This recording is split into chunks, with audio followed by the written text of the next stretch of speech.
Chapter 28-26, Chaotic World 3. This was similar to altitude sickness when ordinary people went from a low altitude to a high altitude. Of course, this was not something that could be compared to altitude sickness. If the demonic man in front of him had not protected his subordinates with his divine power, they would have been killed by the violent, chaotic chi. "Can I come?" the demon asked with a smile that was not a smile. In the face of the demon's hostility, the rules of heaven and earth were ruthlessly choked. Then they explained, "You've been away for a long time. I thought you wouldn't come back. I didn't want to come back at first, but I've been bored recently, so I gave my subordinates some benefits and went to the chaos world for a tour." The demon laughed. Hearing this, the rules of heaven and earth wanted to curse. "Fuck, a swim? To bring a large number of subordinates here? You must be lying to a ghost." The regulations of the heaven and earth did not believe the demon's words at all. After all, its intelligence was not low, so how could it be deceived by a demon with a few words? This place isn't suitable for them. After a long silence, the laws of heaven and earth finally said, "I know, but with me around, they can still stay here for a while." The demon replied with a smile. "Fuck, all right, your sister." The regulations of the heaven and earth were enraged. This guy clearly wanted to set up camp here. It knew that the despicable man in front of it had brought all his elite subordinates here, and those who were left in the Nine Nether prison were just some small fries. It was hateful that the other party was too mysterious. It had only discovered everything when they were at its door. Sob, the laws of heaven and earth are very sad. If it had tears, it really wanted to cry. You can't bully people like this, okay? No, you can't bully the rules of the world like this, okay? In fact, even though it could sometimes use the rules of heaven and earth to restrain the man in front of it, most of the time, it could not do anything to this guy. After all, it was at the same level as the guy in front of him. However, it was in charge of the rules of heaven and earth, and all living creatures in the world were restricted by the rules. Therefore, it had some innate advantages when facing a demon. However, these innate advantages were only useful when the demon violated the rules. Usually, it could only pretend to be a grandson in front of this guy, who asked this guy's destructive power to be unparalleled. At this moment, he had come to the chaotic world. It couldn't refuse him. After all, this was the place where the Dark Lord was born. However, it really couldn't say welcome. After all, the other party did not come with good intentions. How long do you guys plan to stay? After a long time, the laws of heaven and earth asked. "We'll see. Perhaps I'll stay here until Shue becomes a divine master." The demon laughed in a particularly carefree manner. At this moment, he was sure that the laws of heaven and earth must be very depressed. After all, he did not violate the laws of heaven and earth when he returned to the chaotic world. Therefore, the laws of heaven and earth could do nothing to him. As expected, after hearing these words, the laws of heaven and earth became extremely worried. It even wanted to kneel in front of the demon and beg him to leave quickly. However, it didn't have a physical body. As long as the other party didn't violate the rules of heaven and earth, it couldn't use the power of the rules. This kind of thing made it secretly vomit blood. How detestable! How could there be such a hateful guy in the world? And this guy had an inexplicable relationship with it. They were considered brothers. But how could there be such a detestable brother in this world? At this moment, it missed the gentle you very much. Unfortunately, that guy, after a moment of worry, the regulations of heaven and earth said helplessly, "Since that's the case, you can stay here. However, don't say I didn't warn you that your subordinates won't be able to stay here for long. Their bodies are too weak to withstand the violent energy here." Since he couldn't drive him away, he would just accept it. Sobs. The heaven-earth law that had to compromise for the sake of the greater good really wanted to cry. "I know, I won't let them stay here for too long, but I'm definitely going to stay. With me by your side, we can be considered as companions. Otherwise, you'll be so lonely living here," the demon said kindly. Unfortunately, the regulations of the heaven and earth did not appreciate it at all. They only looked at the demon with hidden bitterness before it turned around and floated away. Is it the true body of the laws of the world? It's a lightning ball? After the heaven-earth law left, the pale-faced Mu Li asked in a low voice. Just now, when the superior laws of heaven and earth were present, he didn't even dare to breathe loudly, nor did he dare to look around for fear of angering the laws of heaven and earth. However, as soon as the other party left, he couldn't control his gossiping heart. The uneasiness he had when he came here before had disappeared without a trace. At the same time, he began to look around. Thanks seeing the thick gray fog in front of him, Mu Li sighed. This is the chaotic world? Was it a place where their master, divine master, and the laws of heaven and earth were nurtured? It was really too cold and desolate. There was no popularity at all. Mu Li really couldn't understand. How could the laws of heaven and earth tolerate tens of thousands of years of loneliness and live here alone? At this moment, he even sympathized with the law of the heaven and earth that had once been high and mighty in his heart. It seemed that it was not necessarily a good thing to obtain an ability that others could not. However, despite his sympathy, he still felt that there was a considerable distance between the rules of heaven and earth and himself, so he still did not dare to make a loud noise. When the demon heard Mu Li's words, he only smiled faintly and said, "True body? I guess so. However, that's no ordinary lightning ball." Seeing Mu Li's blank expression, the demon laughed evilly and said, "If you don't believe me, you can try to attack me." He didn't dare to. Mu Li glanced resentfully at his master, who was so bad, and his heart was already full of tears. Woo! What kind of rotten idea did his lord come up with? Asking him to attack the laws of the heaven and earth. Wasn't this asking him to court death? He would probably die without an intact body. You also know that the mistress of the dark world is very bad. Suddenly, a voice rang in Mu Li's ears, and he was shocked. Wasn't this the sound of the laws of heaven and earth? What? You want to sow discord? Mu Li instantly raised his vigilance, and then he peeked at his lord, who had a faint smile on his face. He sincerely prayed that he was the only one who heard this. Otherwise, his lord would skin him alive. However, his thoughts were obviously wishful thinking, because the rules of heaven and earth were set in front of everyone. Suddenly, except for the demon, everyone's expression became strange. They couldn't help but look at each other, their eyes filled with doubts. Who said that the Lord is bad? When Mu Li saw this, she lowered her head guiltily, not daring to look into the demon's eyes. However, the demon obviously did not take the words of the rules of heaven and earth seriously. He laughed very lewdly and said, "So what if I'm bad? Shweta loves my bad side. Nauseating. Narcissism."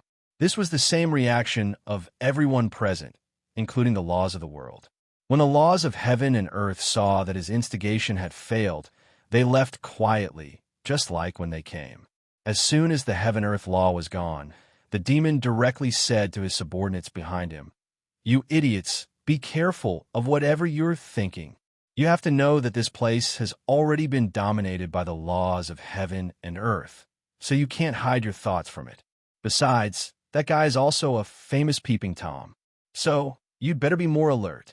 "Yes," his subordinates replied gloomily. It seemed that they couldn't let their thoughts run wild while they were here. Otherwise, they would be provoked by the shameless laws of the heaven and earth. At the thought of this, everyone couldn't help but shiver. Mu Li immediately retracted his thoughts and didn't dare to complain. "Sob, this place was really not safe." Mu Li really wanted to say that he wanted to go home. However, when he saw how excited the people around him were, he couldn't bring himself to say such useless words. He'll stay here for the time being." Mu Li thought helplessly. At this moment, the demon waved his hand and said to his subordinates, "All right, let's not waste any more time. Everyone, get to work." As soon as they heard the word start, all of his subordinates immediately took action. Countless types of wood, stones, and forging tools were moved out of their storage rings, and they were quickly piled up into a mountain. Upon seeing this, the laws of heaven and earth that had already disappeared couldn't help but appear again to make their presence known. They asked in a dumbfounded manner, Mistress of the Dark World, what are you guys doing? Of course we're going to build a palace. Otherwise, how are we going to live with so many people? Moreover, with this palace, my subordinates can also stay here with me for a while longer. The demon explained calmly, but after hearing the rules of heaven and earth, he was in a mess. Your sister. It was already a light punishment to say that they were going to set up camp. This was the rhythm of a dove occupying the magpie's nest. Although this was once the birthplace of the mistress of the dark world, that guy's territory was no longer here. This place now completely belonged to him. But now, this despicable man in front of him had come back to the chaotic world to fight for territory with him. This was really something that Uncle could tolerate, but Aunt couldn't. The laws of the heaven and earth felt that if it could even swallow this, then it would be too cowardly, right? The laws of heaven and earth, who didn't want to be bullied like this, immediately roared in anger. Mistress of the dark world, aren't you being too much of a bully? I didn't say anything when you brought your subordinates here, but now you actually want to build a palace here. Do you still have my existence in your eyes? Do you think I'm easy to bully? After saying these words, the dark purple ball of lightning floating in the chaos began to tremble violently to show its anger. Chapter 28-27. Don't leave any regrets in life. 1. As it raged, the entire chaotic world trembled. Mu Li and the others were the first to suffer. The weaker ones among them spat out blood. Seeing this, the demon waved his hand and covered his subordinates with his protection. Only then did Mu Li and the others realize that they had saved their lives. Sobs. That kind of existence was indeed not something they could fight against. At this moment, they deeply experienced it. However, they didn't regret coming here. After all, such an opportunity was too rare, especially when they saw their master's magnificent feat of angering the regulations of heaven and earth to the point that smoke was coming out of his 7 orifices. It was probably a rare opportunity in their lifetime. It was worth it. He could die in peace. Many loyal subordinates thought to themselves, under the protection of his master, they also had the opportunity to observe the law of heaven and earth of wrath up close. Unfortunately, no matter how they looked, they could only see the dark purple ball of lightning jumping up and down in front of them, looking extremely excited. At this moment, Mu Li and the others heard their master's indifferent reply. Are you even human? It really wasn't. The regulations of the heaven and earth were ruthlessly choked. It stammered for a long time, but it could not lie with its eyes open and say that it was human. More importantly, lying was a very serious crime for it, so it couldn't just lie. Whoa, bad guy, scoundrel. Those who bullied the laws of the world were all bad guys. At this moment, the law of heaven and earth, which was originally high and mighty in everyone's eyes, could no longer pretend to be high and mighty, because at this time his heart and body were surrounded by deep resentment, and Mu Li and the others saw the beautiful dark purple lightning ball in front of them turn dark black. This was your sister. It could actually change color. Mu Li and the others were shocked. It was said that creatures like chameleons existed in all realms.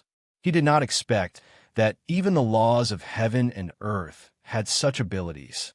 Could it be that the laws of heaven and earth were related to chameleons? Everyone couldn't help but let their thoughts run wild again. The laws of heaven and earth that could clearly sense their thoughts roared in anger. You bastard! You're the chameleons. Your entire family are chameleons. Damn it! It couldn't do anything to the mistress of the dark world, but it could deal with a few small fries. The laws of heaven and earth did not believe in this. One had to know that in the entire chaotic world, the number of people who could bully it could be counted on one finger. A mere life form from the 9 Nether prison dared to laugh at it. This was preposterous.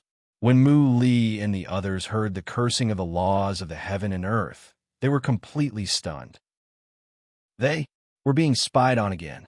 Sobs. The laws of heaven and earth. How could he do such a shameless thing? Mu Li and the others were quite worried, but the demon did not sympathize with them at all. He had already warned them, but they still let their thoughts run wild. However, since they were his subordinates, the evildoer would not allow others to bully them. Therefore, after his subordinates were scolded, he only smiled and asked the regulations of the heaven and earth, "Little Tion, don't change your target and ignore my existence. Otherwise, they'll be angry. Little Tion, your sister." It was not called Little Tion. The laws of heaven and earth were enraged. However, the demon did not think much of it and returned to the question, "Little Tion, you still haven't told me. Are you even human?" "I'm not, all right." Hearing this, the laws of the heaven and earth roared in anger. The lightning ball that was not much bigger than a palm also trembled even more violently. "It's not like that. Why do you sound so aggrieved? It's as if I've wronged you." The demon said indifferently, "Thanks, you didn't wrong me." The heaven-earth log gritted its teeth and whispered, "Then I'm relieved. By the way, since you're not a human, you naturally don't need such a big place. I should be able to build a palace here, right?" The demon asked with a smile. "Build it. Let's build." The laws of the heaven and earth roared helplessly before disappearing in a fit of anger.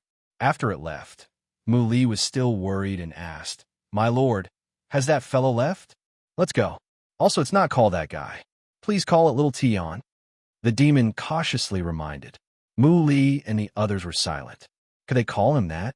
According to their senses, someone who was called Little Tion by their master obviously didn't like this title.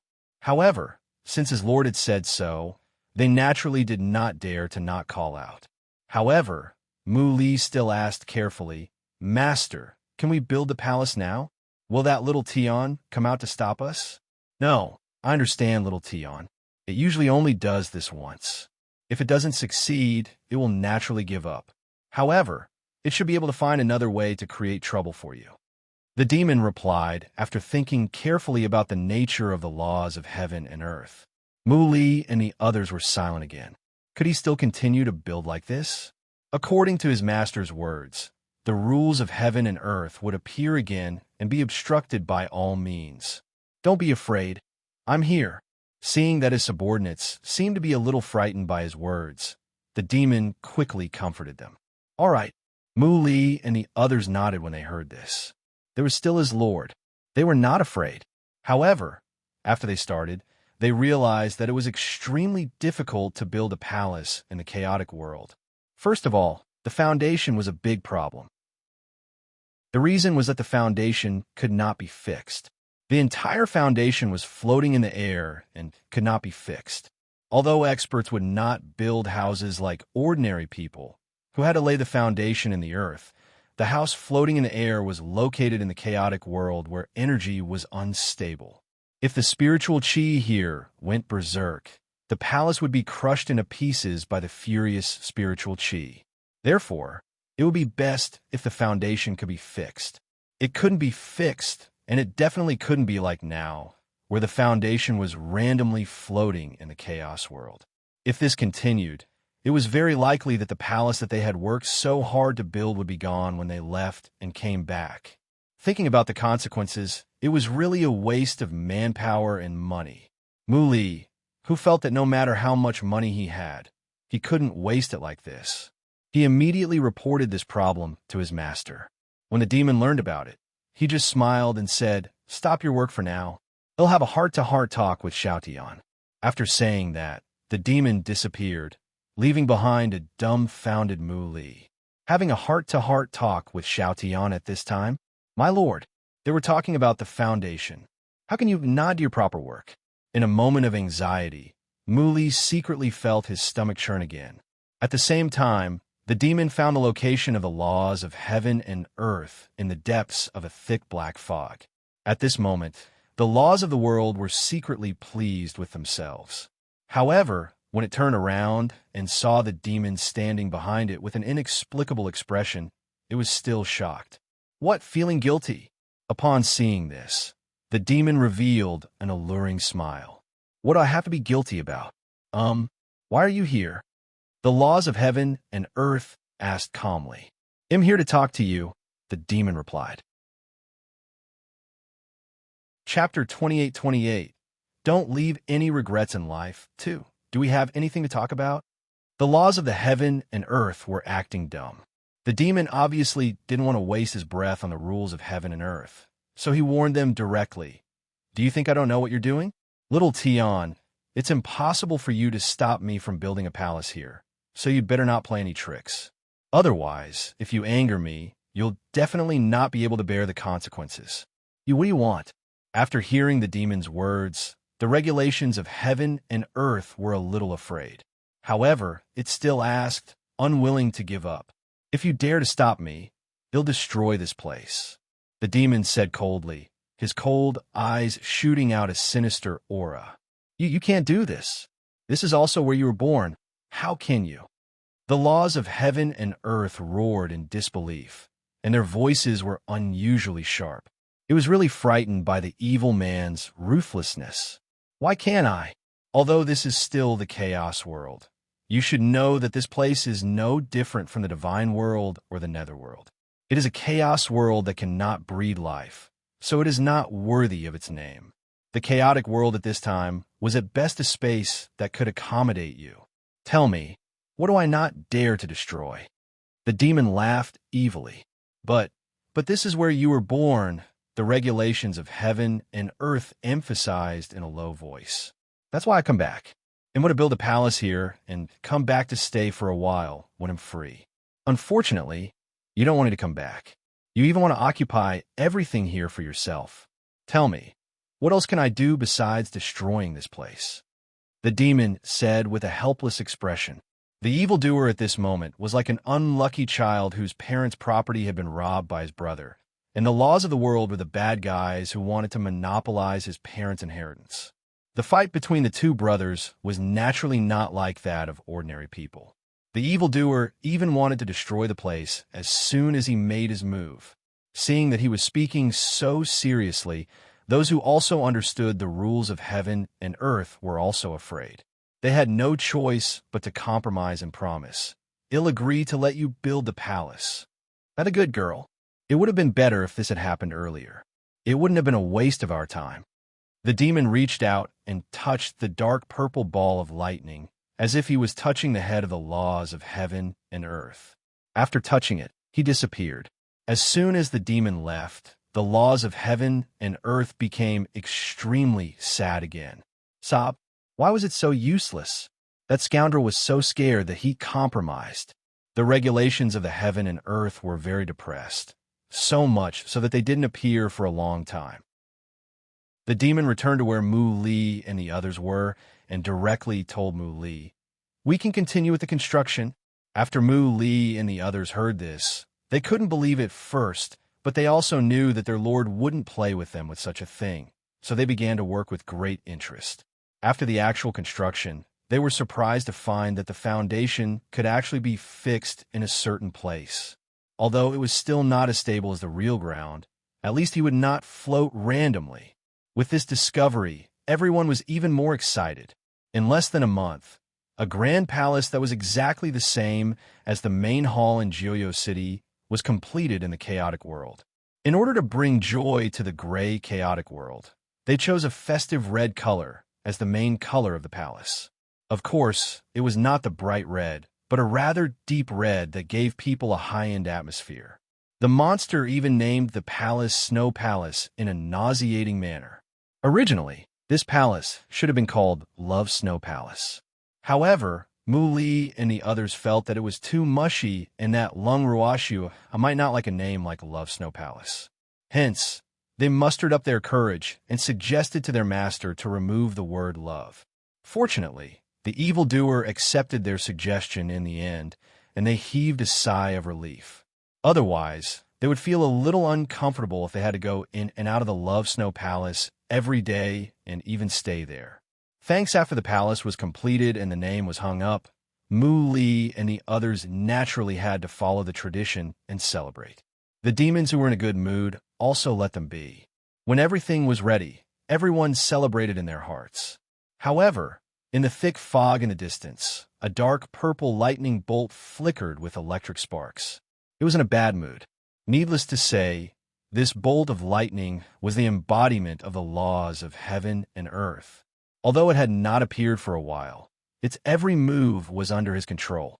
At this moment, the regulations of the heaven and earth felt depressed and even more desolate as they listened to the bustling noise in the distance. It was so envious and jealous.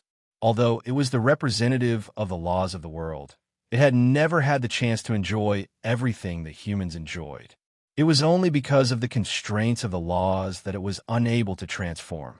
As the supreme law of the world, it knew everything about humans, including food, clothing, and all kinds of recreations. However, it had no way to experience it personally. At this moment, it truly felt the imbalance in its heart. After all, they were all born from chaos.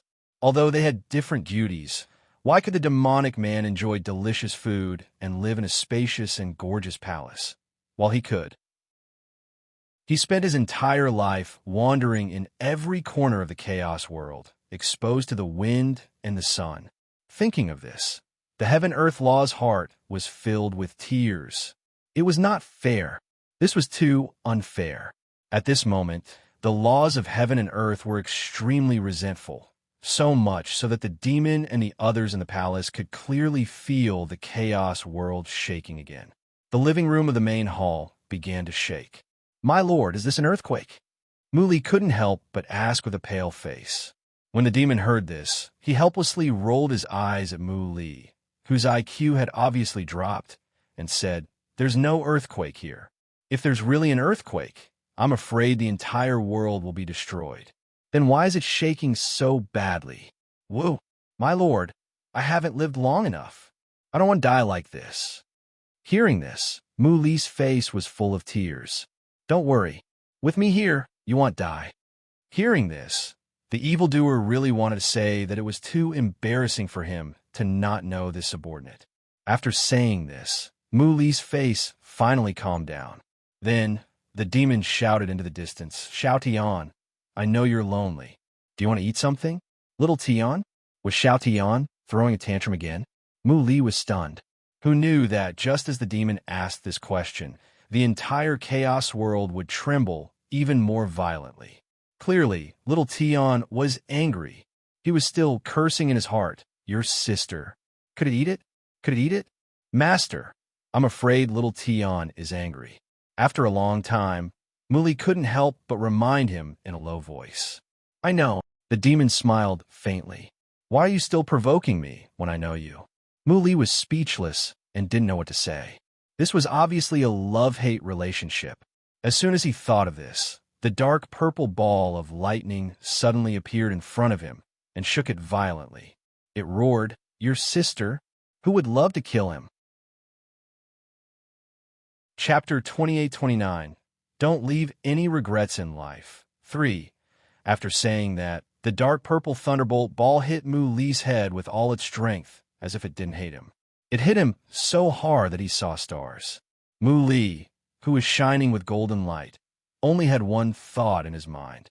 He had been scolded and beaten by the laws of heaven and earth. Woo!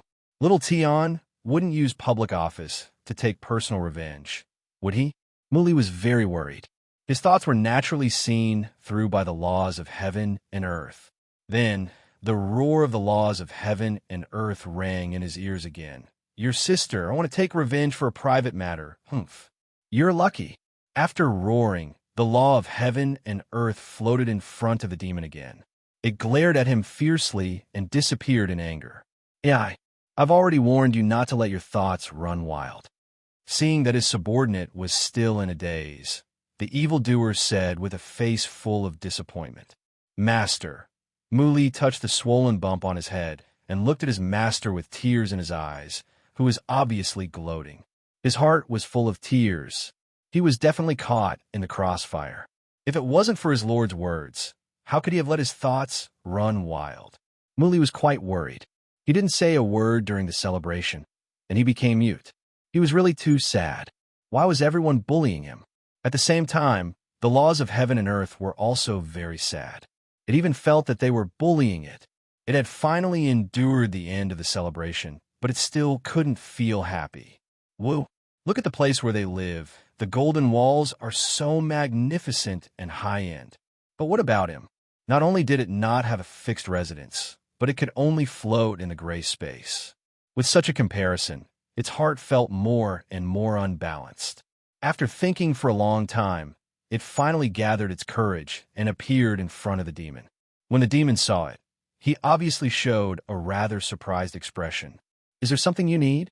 The demon smiled faintly. "A little." The regulations of heaven and earth suddenly became awkward and started a circle around the demon. "Tell me about it." The demon laughed evilly. "Can you give me a room to stay in?" The laws of heaven and earth discussed. It naively thought that although it couldn't taste the delicious food, it could at least stay in a room and experience the fun of the human world, right? Otherwise, wouldn't it have lived in vain for so many years? AI, don't leave any regrets in life. You can, but you can't live here for free. The demon said with a smile. "You want to take money?" The laws of the heaven and earth asked, already prepared. It had long guessed that this fellow would not let it off for no reason. "I don't want money. What's the point of having money to people like us?" The demon said directly. "Then what do you want?" "Other than letting you see Lung Ruoxue and not going against the laws of heaven and earth, I can agree to anything else." The laws of the heaven and earth stated their bottom line. After so many years, you should have collected a lot of good things, right? Those things aren't of much use to you. So how about you give them to me? The demon clearly knew that this guy would rather not let him see Shui, so he naturally would not be so insensible as to wait for rejection. More importantly, Shui was currently in closed-door cultivation. Even if he went to the immortal world, he would probably not be able to see Shui. Thus, he would naturally not waste this rare opportunity to extort the laws of the world on something that she would not agree to. However, when the regulations of heaven and earth heard the demon's words, they were still stunned. They could not help but say, "I did collect some things, but you can't use them. What's the use of them? I could get it to Shui. So do you agree?" The demon asked calmly. "Sure, but I want a fixed residence here. The kind that I can stay whenever I want." The laws of the heaven and earth said. It truly felt that those things were of no use to it. If it could use them to exchange for a room, it would not be a good choice. "No problem. There will be a fixed room for you here. You can stay or leave whenever you want." The demon said in a good mood, but he couldn't help but secretly complain in his heart. Where else could he find such a good thing like a butler who could look at a house for him without spending money? Moreover, the person who showed him the house was the famous law of heaven and earth that countless people wanted to curry favor with, but could not. Just like that, the two of them, each with their own thoughts, became roommates. After that, Mu Li and the others also learned of this news. When everyone first heard that the lofty laws of the world were about to become their roommates, they were quite shocked and couldn't calm down for a long time. Later, when they finally calmed down, they didn't know how to get along with the existences of the laws of the world. Even after the laws of the world had moved in, they were still in a state of confusion. Sensing everyone's uneasiness, the regulations of heaven and earth only said one sentence. "Let's get along in harmony. There's no need to treat it as a law of the world." With the other party's words, everyone truly relaxed. Thanks, however, in the beginning, no one dared to be presumptuous at all. Later on, when they saw that the laws of the heaven and earth were not as terrifying and unapproachable as the legend said, they gradually let down their guard. Mu Li, in particular, was practically calling the laws of the heaven and earth his brother, and he even called them Little Tian. At first, when the laws of heaven and earth saw him like this, they were really quite annoyed. In fact, this was not what it meant by getting along. However, after things were obviously developing in an abnormal direction, it suddenly felt that this feeling was quite novel. So gradually, it also showed signs of being assimilated by the Muley. When the demon saw that Mu Li had successfully infiltrated the enemy's camp, he privately instructed Mu Li to tell more love stories to the rules of heaven and earth when he was free in order to influence the unromantic guy. After receiving this mission, Mu Li had a headache for a while. Who asked him to be a hierarch-level otaku. Other than following his lord, he had no interest in the opposite sex at all. If he were to tell love stories to the rules of heaven and earth, who also did not understand what love was. Wasn't this the same as asking for his life? However, he had no choice but to obey his lord's orders. So, after he was so worried that his hair was about to turn white, he finally forced out a love story.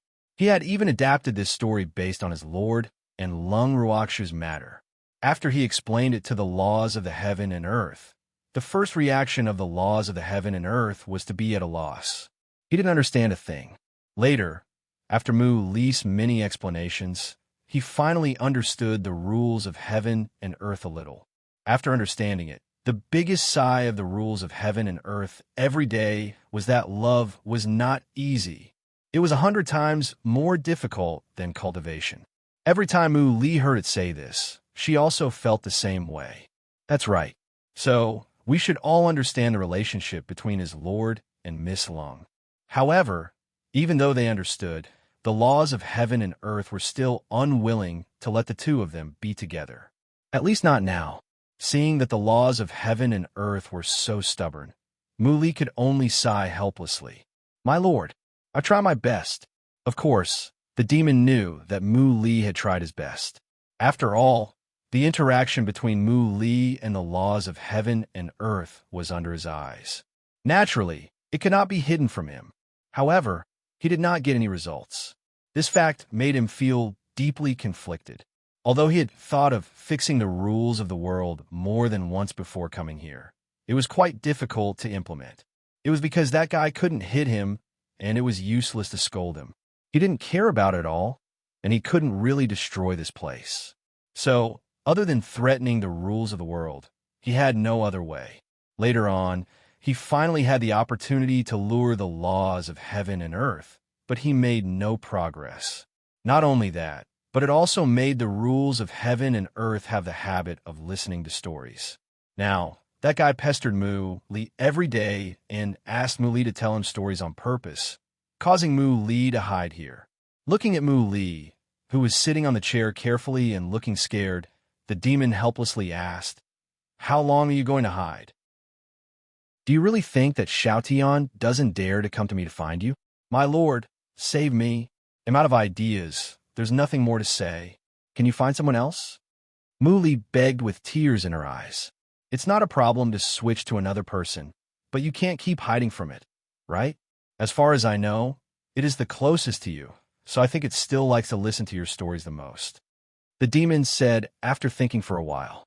My lord, save me. Mu Li's face turned pale when he heard that.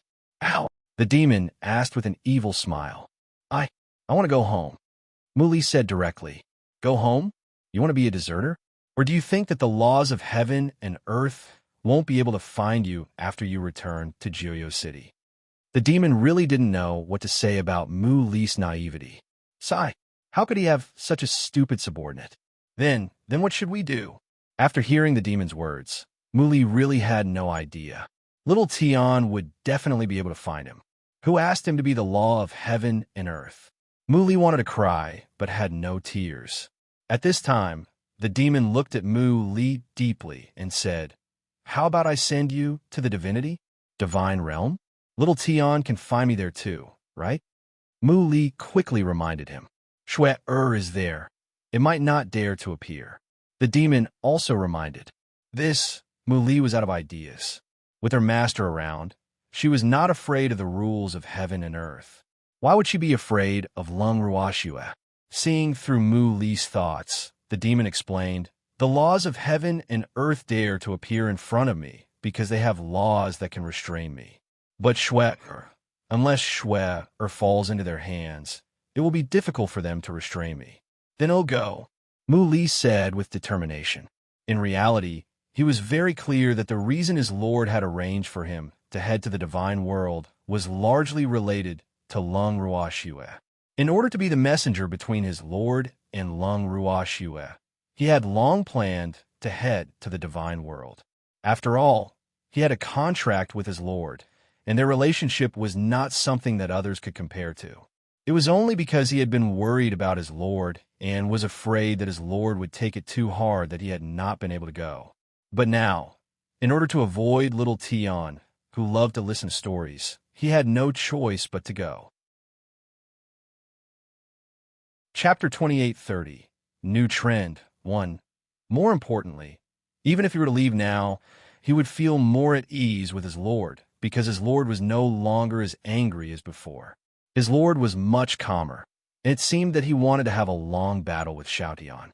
Thinking of this, Muli carefully said, "My lord, am leaving. If you have anything that makes you unhappy, please let me know at any time. Your subordinate will do his best to help you solve your problems." I know. Muli's words made the demon quite speechless. Did he look like such an impulsive and unreliable person? Why would he need this wishy-washy butler to remind him?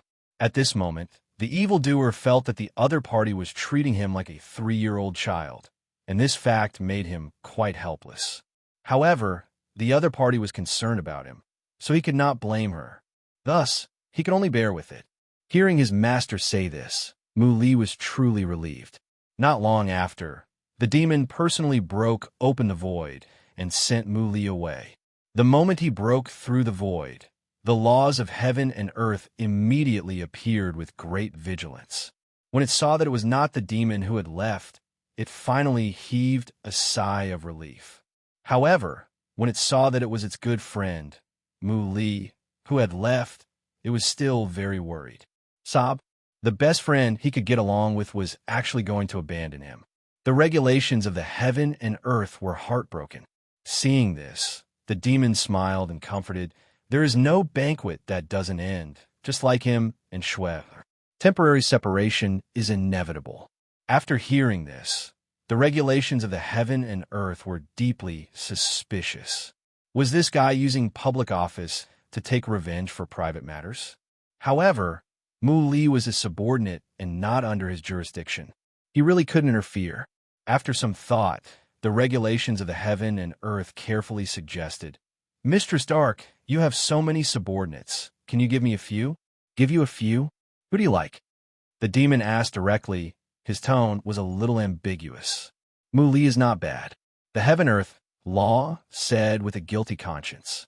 "He can tea. He's my right-hand man. If I give him to you, he'll lose a lot." The demon shook his head and refused. "I can use something to exchange for it." The heaven-earth law probed. "That won't do either." The demon still refused. "There's no room for discussion?"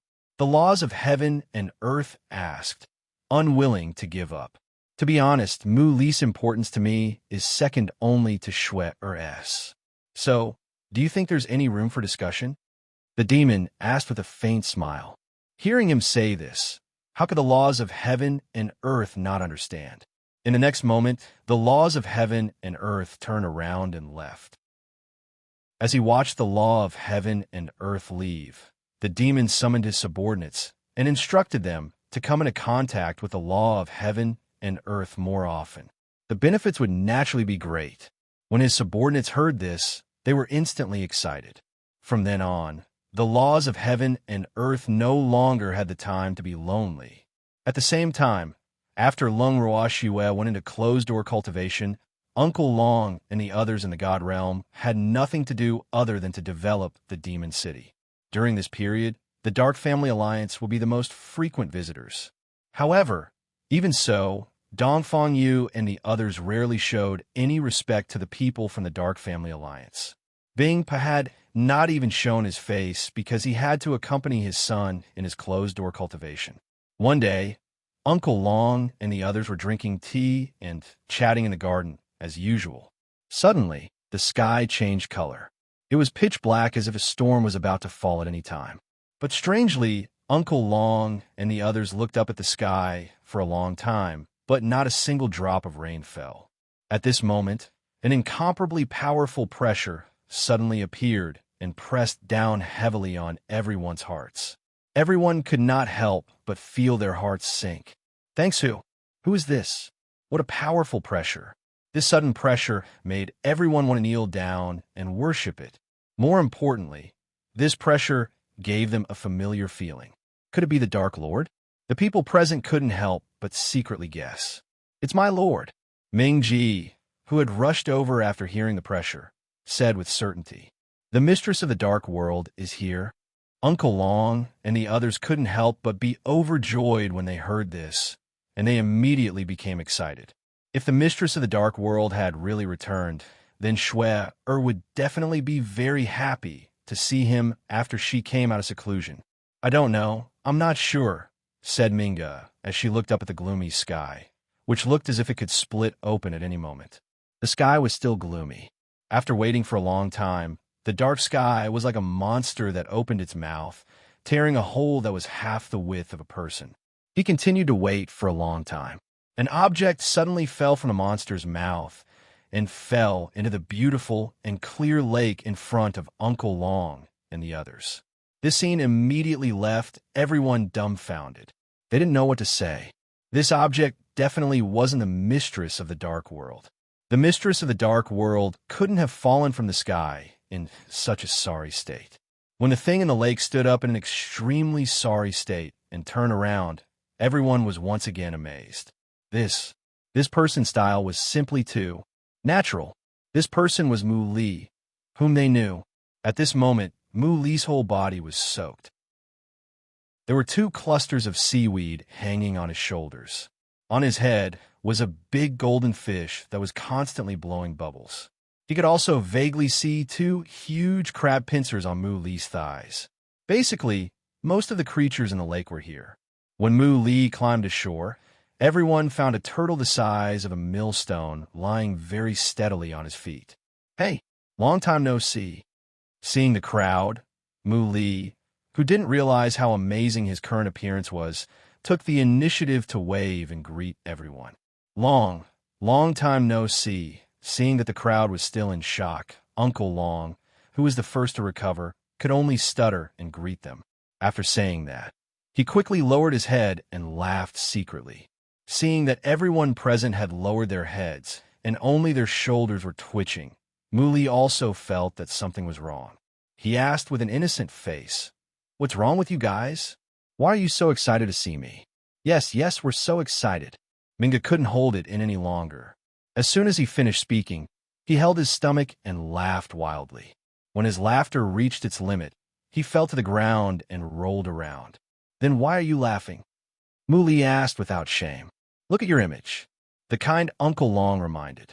After hearing this, Mu Li lowered his head and looked at it. He exclaimed, "Oh my God, how could it be like this?" Then he hurriedly sent the big fish back into the lake, and then kicked the giant turtle into the lake. Finally, he paid attention to the 2 crabs. However, the 2 big crabs were quite difficult to deal with. No matter what Mu Li did, they would not let go of his legs. In the end, Mu Li could only use his hands to break the pincers of the 2 crabs. Chapter 28:31. New Trend 2. Then, everyone heard a miserable shriek. By the time they looked at Mu Li's hand, it was already bleeding profusely. Uncle Long couldn't stand it anymore, so he shouted at the 2 crabs, "Get back to the lake, or it'll eat you tonight." As soon as he said that, the 2 crabs that were baring their fangs and brandishing their claws at Mu Li immediately crawled down from her feet and dove into the lake, unwilling to show their heads again. Seeing this, Mu Li was extremely sad and angry. He looked at Uncle Long with a face full of resentment and said, "The crabs here are such bullies." That was because they had been bullied by strangers before, so when they saw a stranger, they couldn't help but clamp down on him first. "Don't worry, they already know you. They won't do it again." Uncle Long smiled evilly and comforted him. In fact, he didn't say that the other party was only acting in self-defense. After all, he was the one who invaded their territory first. However, he also knew that once he said this, Mu Li would be depressed to death. After that, Uncle Long and the others took the initiative to change the topic and asked about Mu Li's purpose in coming here. When they found out that Mu Li had been sent here by the mistress of the dark world, Uncle Long and the others immediately understood.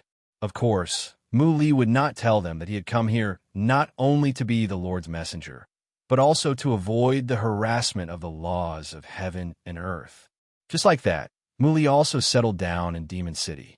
From time to time, he would tell his lord about the situation. However, Lung Ruoxue had always been in closed-door cultivation. Hence, he did not send back much information about her. 5 years later, Fonda and the others finally came out of seclusion. Uncle Long and the others were overjoyed to see them. Back then, when they were in seclusion, they had said that they would not come out until they became divine emperors. The first thing he did after he came out of seclusion was naturally to advance. Fonda and the others who were in seclusion had finally fulfilled their promise and advanced to the divine sovereign realm. After the promotion, Uncle Dragon immediately organized a grand celebration to celebrate Demon City's rise and strength. Of course, Uncle Dragon and the others were still the happiest about Demon City's popularity. Although Demon City had been developing rapidly in recent years, many humans and beasts had chosen to seclude themselves and cultivate after realizing that their strength was too low. Whether it was the Luo family, the Lung family, or the Land family, they were all the same. As a result, the huge Demon City suddenly became deserted. Other than a few godly, venerable rank elders like them, there were almost no other idle people. Although the atmosphere in Demon City was comforting, Uncle Dragon and the others did not feel good. Apart from a few old fellows, they did not even have a little kid to play with. This made their lives dull. But now, Fonda and the others had come out of seclusion, which meant that they would have fun again in the future. Therefore, after seeing Fonda and the others, Uncle Long and the others were so excited that tears welled up in their eyes. Fonda and the others were all overwhelmed by the unexpected favor. However, when they found out that their Miss, Chun-Woo, and the others were in seclusion again, Fonda and the rest immediately decided to continue their seclusion. They could not fall behind Chun-Woo and the others too much. Thanks, Fonda and the others' decision was very progressive, but when Uncle Long and the other old men who were so bored that they were about to rust heard it, they had a bad feeling. Whoa, how could this be? They had been looking forward to the stars and the moon, and finally, someone had come out of seclusion. Who knew that before they could even warm up the person, he would actually go into seclusion again. This kind of result, it really broke their hearts. However, they couldn't stop the young people who wanted to improve, could they? Therefore, Uncle Long and the others sent Fonda and the others away with tears in their eyes. As life went on, Uncle Long and the others were getting more and more bored. In the end, they were so bored that they collectively decided to add some popularity to Demon City. After a careful discussion, they decided to first pick some remote mountains and forests to attack. For a time, the mountains and forests that few people set foot in became important places for Uncle Long and the others to pass time. Not long after, the beasts in the mountains and forests were incorporated by Uncle Dragon and the others, becoming a member of Demon City's beast army. Although some of the beasties were not very willing at the start, they could not afford to offend the powerful human. As such, they could only obediently wait to be captured and follow Uncle Dragon and the others to settle down in Demon City. But after coming here, the beasts really liked this place. Not only was this place safe, but most importantly, the spiritual chi here was extremely rich. It was simply a holy land for beasts. After the beasts settled down, Uncle Long was in a good mood. As a fellow beast, he finally had something to do, and that was to guide the cultivation of these beasts. However, although Uncle Long was happy, Master Ning and the others, as humans, were not. It wasn't that they looked down on Beastie, but when these new members who had just joined saw them, they were like mice that had seen a cat. They ran away so quickly that they couldn't even find a little fellow to have a heart-to-heart talk with. When they told Uncle Long about this, Uncle Long only pouted and said, "Who can you blame? It's all because of you humans." As humans, Master Ning and the others were secretly worried. Although they wanted to refute Uncle Long's words, they found that their refutations were powerless. AI. To the orcs, humans were not their friends. Especially some of the weaker beasts. If they were caught by humans, they would not even have the chance to resist. With this thought in mind, Master Ning and the others could only be lonely. In the end, it was Uncle Long who couldn't stand it anymore and suggested, "Why don't we recruit some small clans from the Divine Realm?" Demon City was currently quite large, and their population was limited.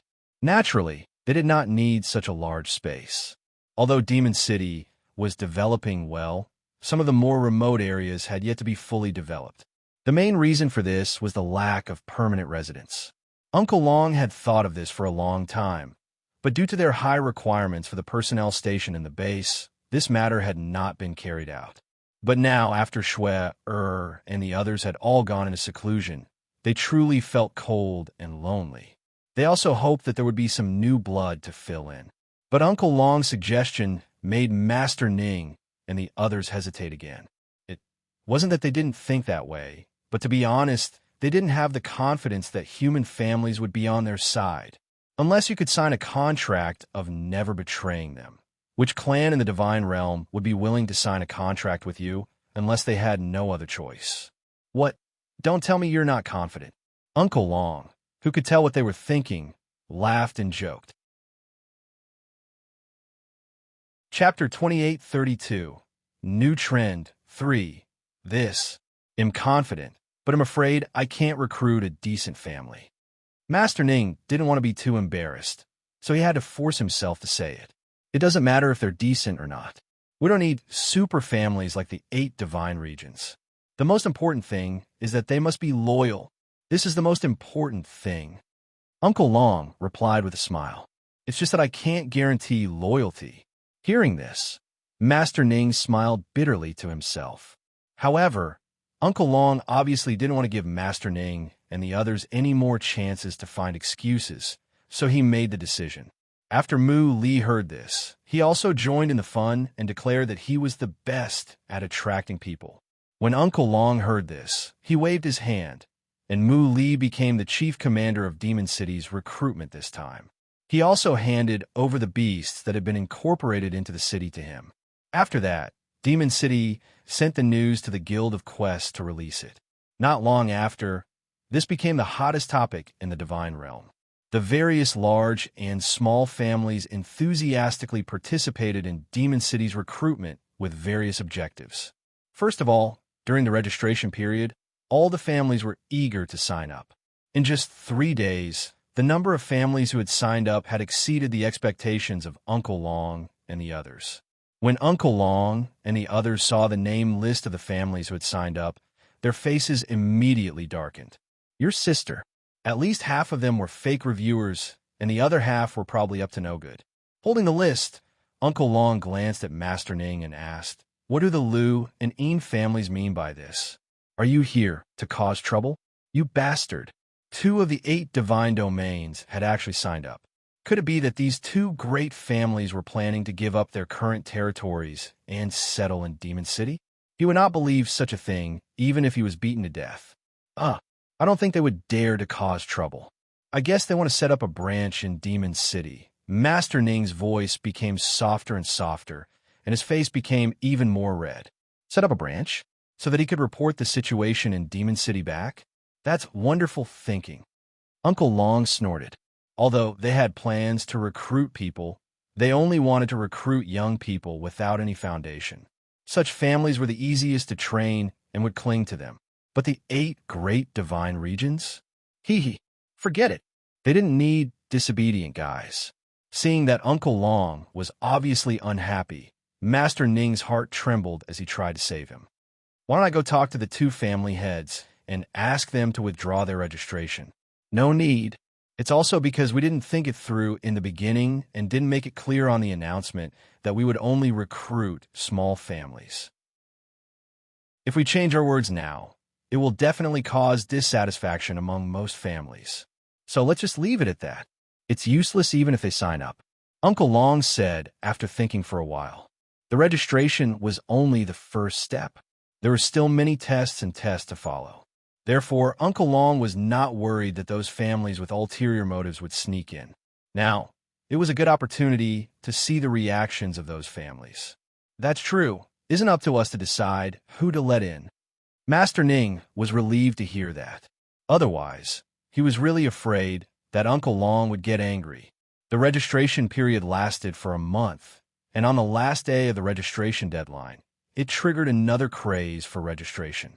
After some calculations, the number of clans that had registered actually exceeded 3/4 of all the clans in the Divine Realm. Most of the families that didn't sign up were on good terms with Demon City. They knew that Demon City's recruitment wouldn't be so simple, so they didn't want to get involved.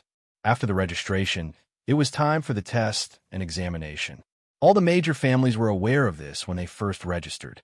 Hence, after receiving the invitation from Demon City, all the families sent their family elders to attend the event. Upon arriving in Demon City, the families that had never visited the city were astonished and curious about the city. In order to arrange their living arrangements, Muli had specially arranged for Beastie to follow them closely. Of course, it was mainly to guide them, as there were some places in Demon City that they couldn't set foot in. Muli had also specially selected some beautiful, cute, and likable beasts for them. But even so, some families still protested and even complained to Uncle Long and the others. There were a total of 5 parties who protested. These 5 families weren't small and were quite famous in the immortal realm. Therefore, after Uncle Long and the others received their complaints, they arranged for the matter to be handled in public to show their caution. Thanks Mu Li and some of the beasts were naturally included as the victims. Moreover, Uncle Long had specially sent people to invite representatives from other families to listen, euphemistically calling it fair and just. Uncle Long personally took charge of the complaint. From the beginning, he arranged a seat for Mu Li. As for the representatives of the 5 families, they all stood. Such a sharp contrast naturally caused the 5 families to be dissatisfied. Some families immediately protested against Uncle Long's unfairness. Seeing this, Uncle Long smiled and asked, "How am I being unfair? Were the guests in the party making the complaint? But why are we all standing while he's sitting? Isn't he your Demon City's butler? Humph. What right does a servant have to sit in front of us?" A certain clan's representative said disdainfully. Hearing this, Uncle Long sighed and then looked at Mu Li with hidden bitterness. To be honest, in terms of seniority, Mu Li was even above him. It was based on status. Mu Li was the confidant of the mistress of the dark world, and he couldn't be compared to him. Therefore, he didn't dare to show a trace of disrespect to Mu Li, but this person in front of him. Could he call the other party disgusting? Uncle Long truly admired the other party's courage. However, seeing that Mu Li didn't seem to be angry, he was happy not to expose Mu Li's identity. Uncle Long glanced sympathetically at a certain someone, whose face was red with anger. He said, "You're mistaken. He isn't our Demon City's butler, nor is he a servant. Just like you, he is a guest of our Demon City." Uncle Long's words stopped there. Whether the other party could understand or not was not within the scope of his concern. The man obviously didn't believe him. He looked at Uncle Long suspiciously and said, "How is that possible?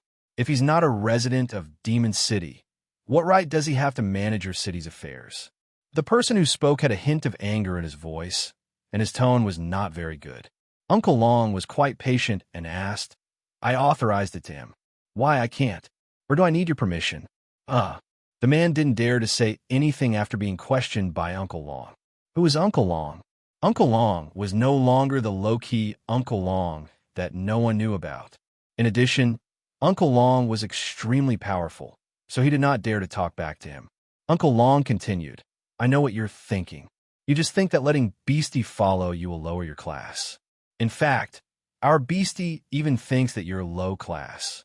Furthermore, you want to be served? No. The people in our family are all in closed-door cultivation. At present, only Master Ning and a few others are idle. Who among you is qualified to have them serve you? Just say the word, and I'll arrange it. As for me, don't even think about it, because I'm also a Beastie." Although Uncle Long's tone was very light, everyone present could feel a trace of disdain in his words, as well as a faint anger. More importantly, Uncle Long's words made everyone present quite horrified. Fuck, who dared to let Master Ning and the others serve them? Not to mention their status. No one would dare to order them around with their strength. Wasn't this courting death? At this moment, no one dared to look down on those Beastie who were putting on an aggrieved expression. In fact, some people even wanted to worship these Beastie like they were their ancestors. This included the 5 families that had complained. At this moment, they were filled with regret. Fuck, who dared to look down on Beastie? Father, exterminate them all. At this time, a childlike voice suddenly rang in everyone's ears, instantly making everyone's hearts tremble. Who is this? His tone was really big. He actually wanted to exterminate them all? The crowd couldn't help but mutter to themselves. Uncle Long and the others who heard this couldn't help but twitch their lips, and they were all speechless. Needless to say, it was definitely Bing Yao who had come out of seclusion, because other than it, there was no one else who could call him father with such confidence. AI, who asked him to have a good father.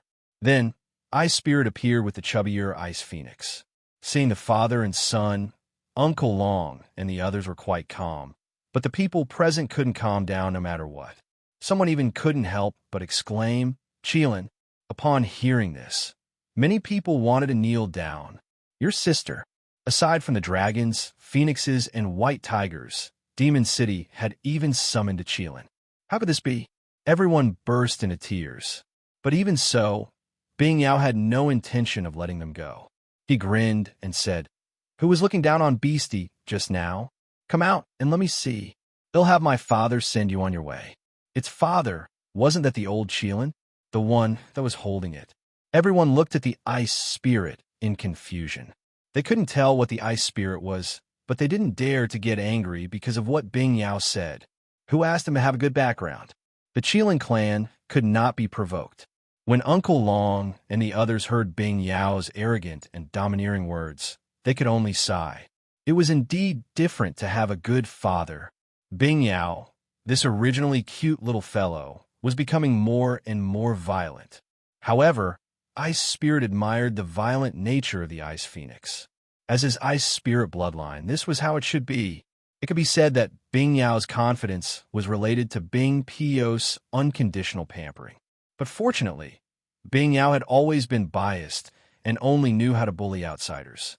Therefore, Lung Roashue and the others were willing to pamper it like Bing Pa did. Because of how Lung Roashue and the others treated their son, Ice Spirit would be biased. Now, he's going to stand up for his son again. Chapter 2833. Count me in one. That's right, who's looking down on Beastie, and he wants all the human supreme gods here to serve him? Ice Spirit said on purpose. In fact, he and Bing Yao had come out earlier than this dispute, but the father and son didn't plan to show themselves directly, but watch the show in the dark. Now, naturally, it was because his son had seen enough of the show and was planning to interfere. As a father, he had to support his son in whatever he wanted to do. In addition, as a top-notch expert among the magical beasts, he truly felt that these humans in front of him needed to be taught a lesson. Fuck, they were just a few puny human ants. Why do they have to be so nosy? As an expert, Bing Pa naturally respected experts, especially Uncle Long and Master Ning. They might not be as senior as him, but they were experts and deserved his respect. How could Ice Spirit be in a good mood when she was questioned by a few pieces of trash? When he was in a bad mood, it meant that someone was going to be unlucky today. As for who would be the unlucky one, it was self-evident. All the family representatives subconsciously kept their distance from the five birds after hearing Ice Spirit's words. Oh my god, this Qilin race expert had better not count them as those idiots. They definitely did not look down on any beastie, nor did they dare to look down on any beastie. Seeing their reactions, Ice Spirit looked down on them even more. He could not understand why Demon City wanted to absorb this trash. All of them were not presentable. At the thought of this, he glanced at Uncle Long in confusion and displeasure. Instantly, Uncle Long's nerves tightened. Uncle Long didn't know what Senior Icesoul meant by that glance. However, he could also see that the other party was somewhat dissatisfied. At this moment, Uncle Long heard one of the five birds speaking up with a slightly choked voice. "Senior, we didn't ask for the human supreme God to serve us. Sob, even if you're strong, you can't wrong people like this, okay?" A certain someone was quite worried, but he didn't dare to argue too fiercely with the other party, so he could only speak in an aggrieved manner. After Ice Spirit heard his words, she said indifferently, "Did I hear you wrong? You want the hierarch of the beast race to serve you? What do you think of me?" Ice Spirit paused and asked, At this moment, the representatives of the 5 families present wanted to kneel down in front of Isol. His words had clearly told them that he was also a reverent god. To a certain extent, the hierarch of the beast race was even more powerful than the hierarch of the human race. The representatives of the 5 clans wanted to cry, but no tears came out. They looked at each other in dismay, not knowing what to do. On the other hand, Uncle Long laughed in his heart after hearing what Isol said. Ha ha ha, I didn't expect Senior Isol to make a joke. Count me in. Suddenly, another gentle voice rang out.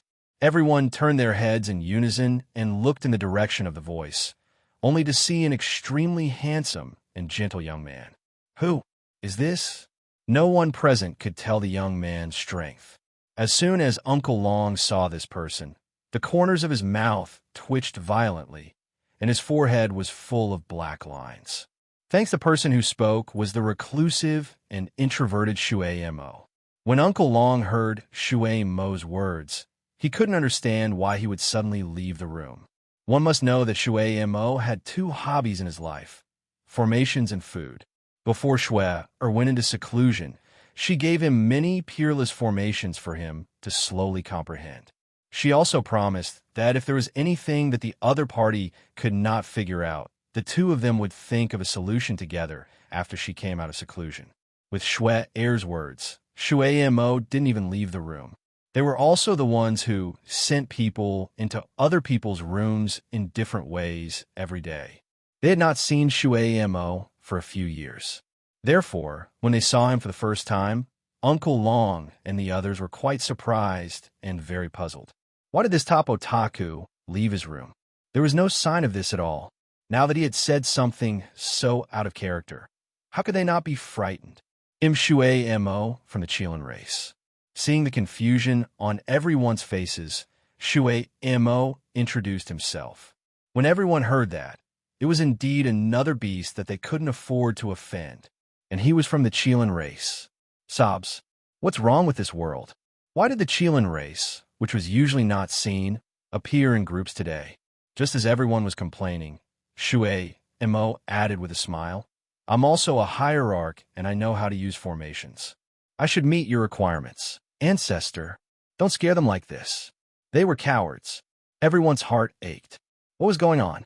The counterattack of the hierarch of the beast race? He couldn't afford to offend any of them. It was wrong. It should be said that none of Demon City's residents could be provoked. Seeing that everyone was so scared that their faces turned pale and they didn't dare to say a word, Uncle Long couldn't help but add fuel to the fire. Since the 2 seniors of the Chilean clan have taken the initiative to ask for a job, count me in. Those who don't mind my service, please come forward to register. First come, first served. Everyone burst into tears. At this time, no words could express the grief and indignation in their hearts. These reverent god-level cultivators were really bullies. After waiting for a long time, Uncle Long saw that no one had come forward. He couldn't help but have a trace of anger on his face as he roared, What are you guys trying to do? You're the ones who are dissatisfied with the ordinary beastie's attendance. Now, they were going to personally attend to them. Why aren't you all coming forward to register? Do we really have to invite him personally? You can't do this. Everyone's expression was quite ugly, and some of the more timid ones couldn't help but cry. The sound of soft sobs drifted around. Seeing this, Uncle Long's anger grew. He raised his voice and continued to shout, What's wrong? Are you guys feeling aggrieved? Aren't you the ones who are finding trouble with us? Now that I've solved your problem, you're crying like we're bullying you. That's right.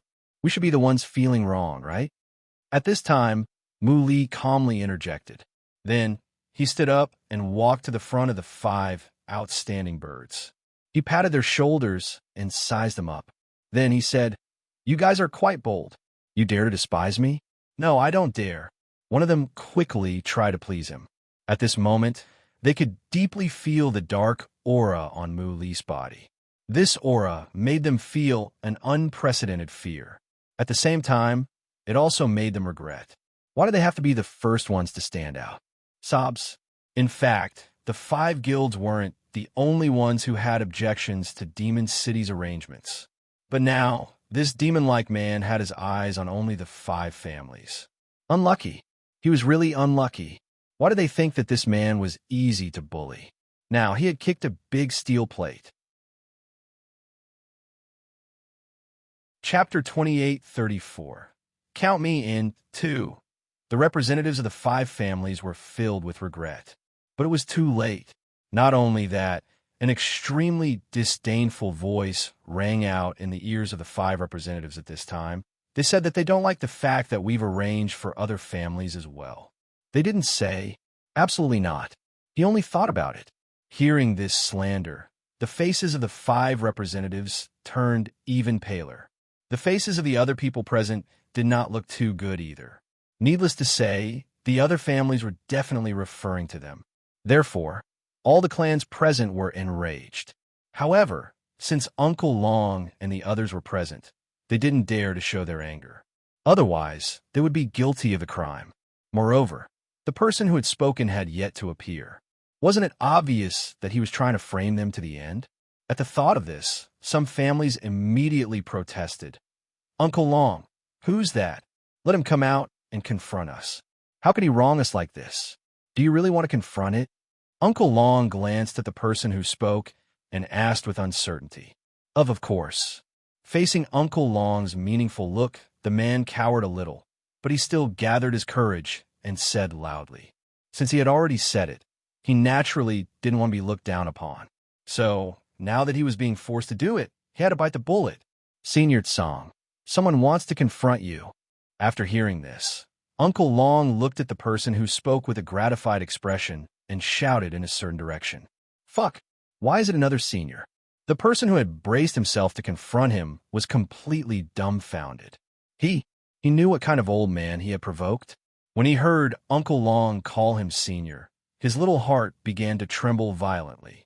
The time he had to wait for the other party to appear seemed so long, making him feel as if he was in hell. In fact, he really wanted to say, Senior, you don't need to come out. He doesn't want to confront you. He admitted to this crime, but when he opened his mouth, he couldn't say what he wanted to.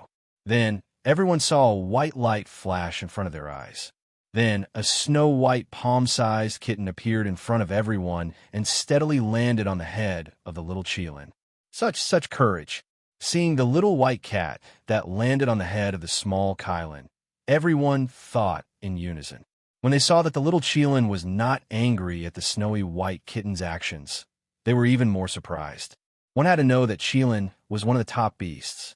As for cats, since when could he climb to the top of the Qilin's head? Could it be that the cat race had risen to power without them knowing? Everyone was puzzled. The carefree Azure only glanced at the crowd before turning his gaze to the person he wanted to confront. He narrowed his bright eyes and said, You want to confront me? The man was so depressed and scared that he couldn't even finish a sentence. Seeing this, Tsang was extremely disappointed. Why was the current divine realm full of trash? These guys, it's a waste of food to keep them alive. They should really be sent back to the furnace to be remade.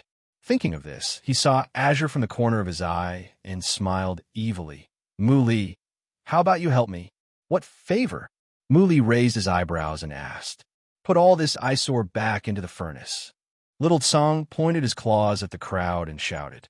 Thanks. Hearing this, Mu Li's mouth twitched and he was speechless. I can help you with this, but I don't know when. He said helplessly. It doesn't matter. I'm not in a hurry anyway. Azure said unconcernedly. That's good. Mu Li was relieved. He was afraid that Tsang would ask him to meld it down now, because the amount of work would definitely not be small. Among the people present, except for Uncle Long and the others, no one else knew what meltdown meant. But when they saw the man and the cat dumbing, they could tell that it was definitely not a good thing. When they thought of a certain possibility, some of the family representatives who reacted quickly immediately cried out, Senior, we know we were wrong. Please let us go. Sobs? No matter how they were sent back to the furnace, they didn't want to experience it. Wrong? Where did I go wrong? What is it? Azure narrowed his eyes and asked indifferently. We should be able to see where we are. Someone immediately replied, and the others followed suit. Then can you see where you are now? Azure continued to speak in a neutral tone. In fact, It wasn't that it had to send these people back to the furnace, but it was absolutely necessary to scare them. I saw it clearly. I definitely saw it clearly.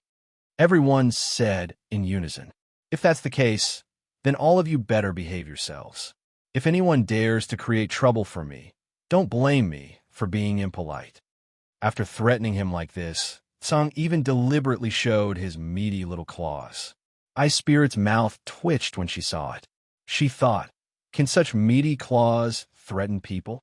However, reality proved that Azure's threat was very effective. In addition, there were many reverent gods in Demon City, and all of them acted as if they were idle and bored, not afraid of others coming to cause trouble. Therefore, for a time, those who had some small ideas all quieted down. Uncle Long and the others even showed their magnanimity and forgave the other party's rudeness. On the surface, everyone seemed to be in harmony again. But what about in private? Uncle Dragon and the others naturally wouldn't tolerate these clowns. However, these clowns had too low a status, and they weren't worth their time. Hence, they only ordered their subordinates to reveal what had happened in Demon City to their families and left it at that. After that, Demon City entered a temporary state of harmony. Why was it short? After the complaint incident, everyone was still afraid that Demon City would take revenge on them. Hence, they all carefully tucked their tails between their legs and behaved like obedient children. However, as time passed and Demon City didn't make any major moves, some people began to grow restless again. This was the day that Uncle Dragon and the others had been waiting for. Hence, they chose to turn a blind eye to the chaos caused by some people. As such, some people were even bolder. There were even people who had ideas about Bing Yao. Perhaps Bing Yao had been locked up by her father for too long, so when she sensed that someone had designs on her, she deliberately shook off her father. When she had nothing to do, she would lie alone on the stone table in the garden and bask in the sun. "Little Qilin, look what Big Sister brought you." One day, just as Bing Yao was about to fall asleep, she suddenly heard a sweet female voice. The voice was so gentle that it could melt one's heart. Chapter 2835. Count me in 2, 3.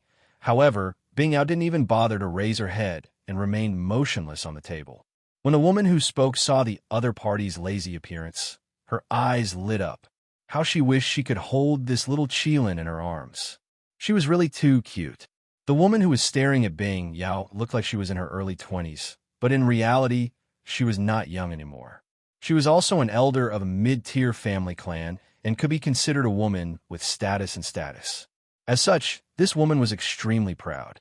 She even often compared herself to Lung Ruoxue and felt that she was not inferior to her.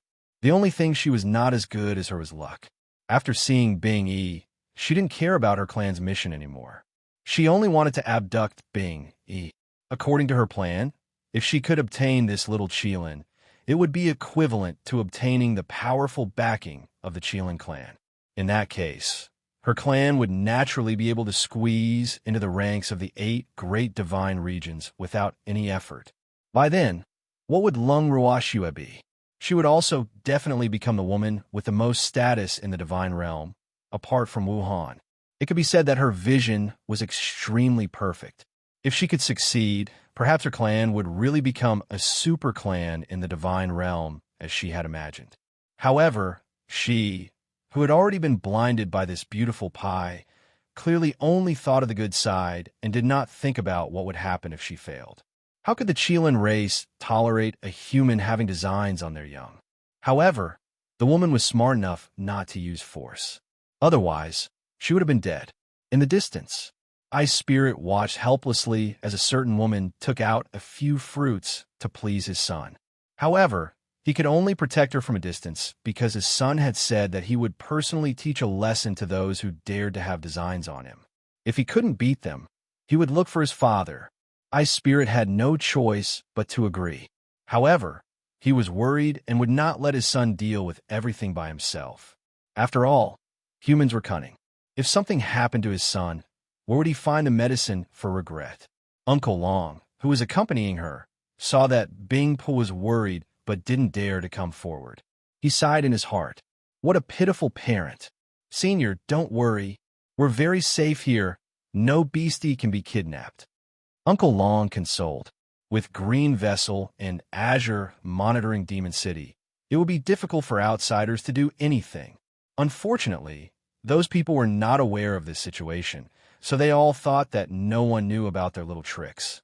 Every time they thought of this, Uncle Long and the others found it ridiculous.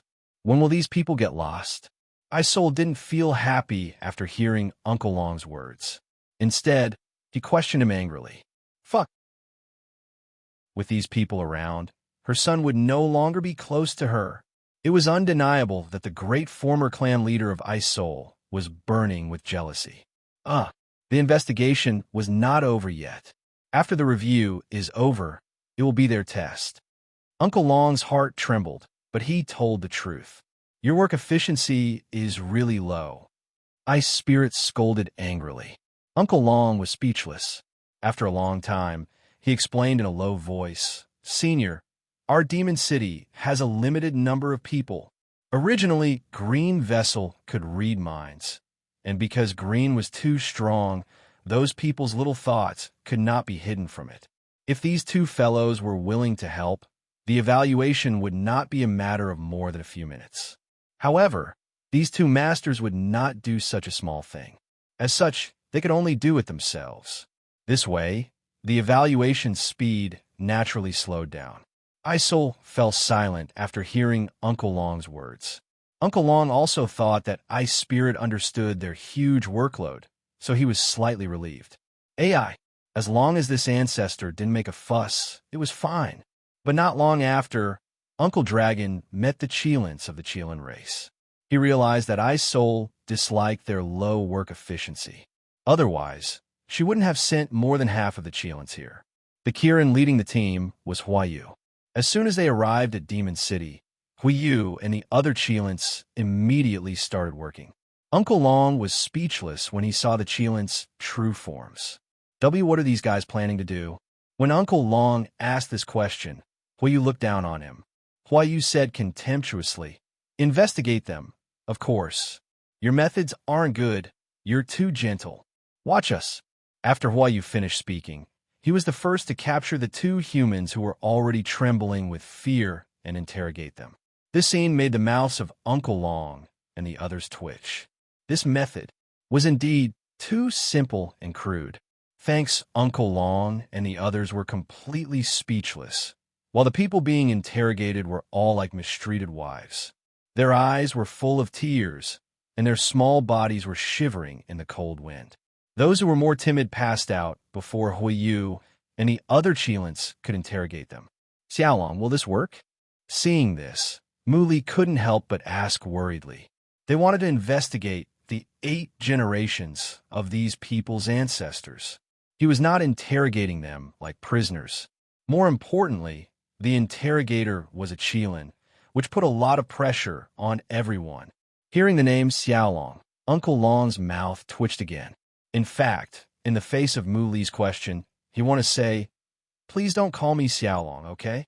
However, thinking of Muli's unrepentant attitude, Uncle Long gave up correcting him and said helplessly, Even if it doesn't work, it has to work. Let's just see how many people can hold on. In fact, at this moment, Uncle Dragon suddenly felt pity for these people. Although these families had all sorts of reasons for moving into Demon City, most of them were harmless to Demon City. Now, Demon City was probably going to leave a shadow in their hearts. It had to be said that Uncle Long was right. The families that had signed up didn't expect to see the Kirin in Demon City. The Kirin had always been low-key, reclusive, and mysterious. Now that the Kirin had personally investigated the matter, some of them couldn't take it anymore and confessed. They even revealed the purpose of their family's visit. In this way, it didn't take long for more than half of the families to sign up. Uncle Long and the others also saved a lot of trouble. Meanwhile, the family's representatives, who had various motives and confessed under the Cheelant's threats and promises, felt aggrieved. Fortunately, Demon City didn't make things difficult for them and simply invited them down the mountain to settle the matter. But what if he returned to the clan? Everyone was not sure if they would be blamed when they returned to their families. After all, Their mission was considered a failure. As for the clan elder who had always wanted to take advantage of Bing Yao, he was forced to stay under Bing Yao's strong request.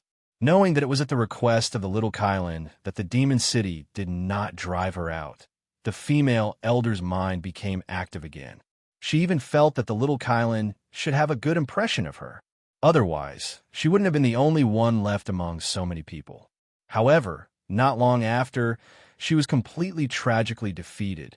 As for those who were not sent away, after knowing that the Qilin clan would intervene in their test, they were not very calm. There were even families who gave up and took the initiative to withdraw from the next test. As a result, the families that had really stayed were already less than 1/3 of the total registered families. However, Uncle Long and the others didn't mind, because their principle was to seek quality and not quantity. As for the remaining 40-plus families, Uncle Dragon and the others weren't sure how many of them would qualify to live in Demon City and become a part of it. After all, the final request would decide whether they would stay or leave. This was also a two-way choice for them to make. After giving the 50 families a few days to rest, Uncle Long gathered them again. In the living room, Uncle Long looked at the 40 or so family representatives who were extremely reserved and comforted them with a smile. "Don't be nervous. There's only one last test left." Hearing that it was the last one, the family representatives finally heaved a sigh of relief. However, they couldn't help but feel nervous again. Since it was the last test, it would not be easy, right? In an instant, all the family representatives immediately sat up straight, not daring to be careless in the slightest. Seeing them like this, Uncle Long smiled and said, "Calm down. The final test only requires you to answer questions." Answer questions? What kind of test was this? All the family representatives were stunned. The previous interrogation had already asked them a lot of questions about their respective families. Why did they have to answer questions now? Originally, they had thought that they would need to compete with the remaining families to determine who was better. Who knew that he would answer another question?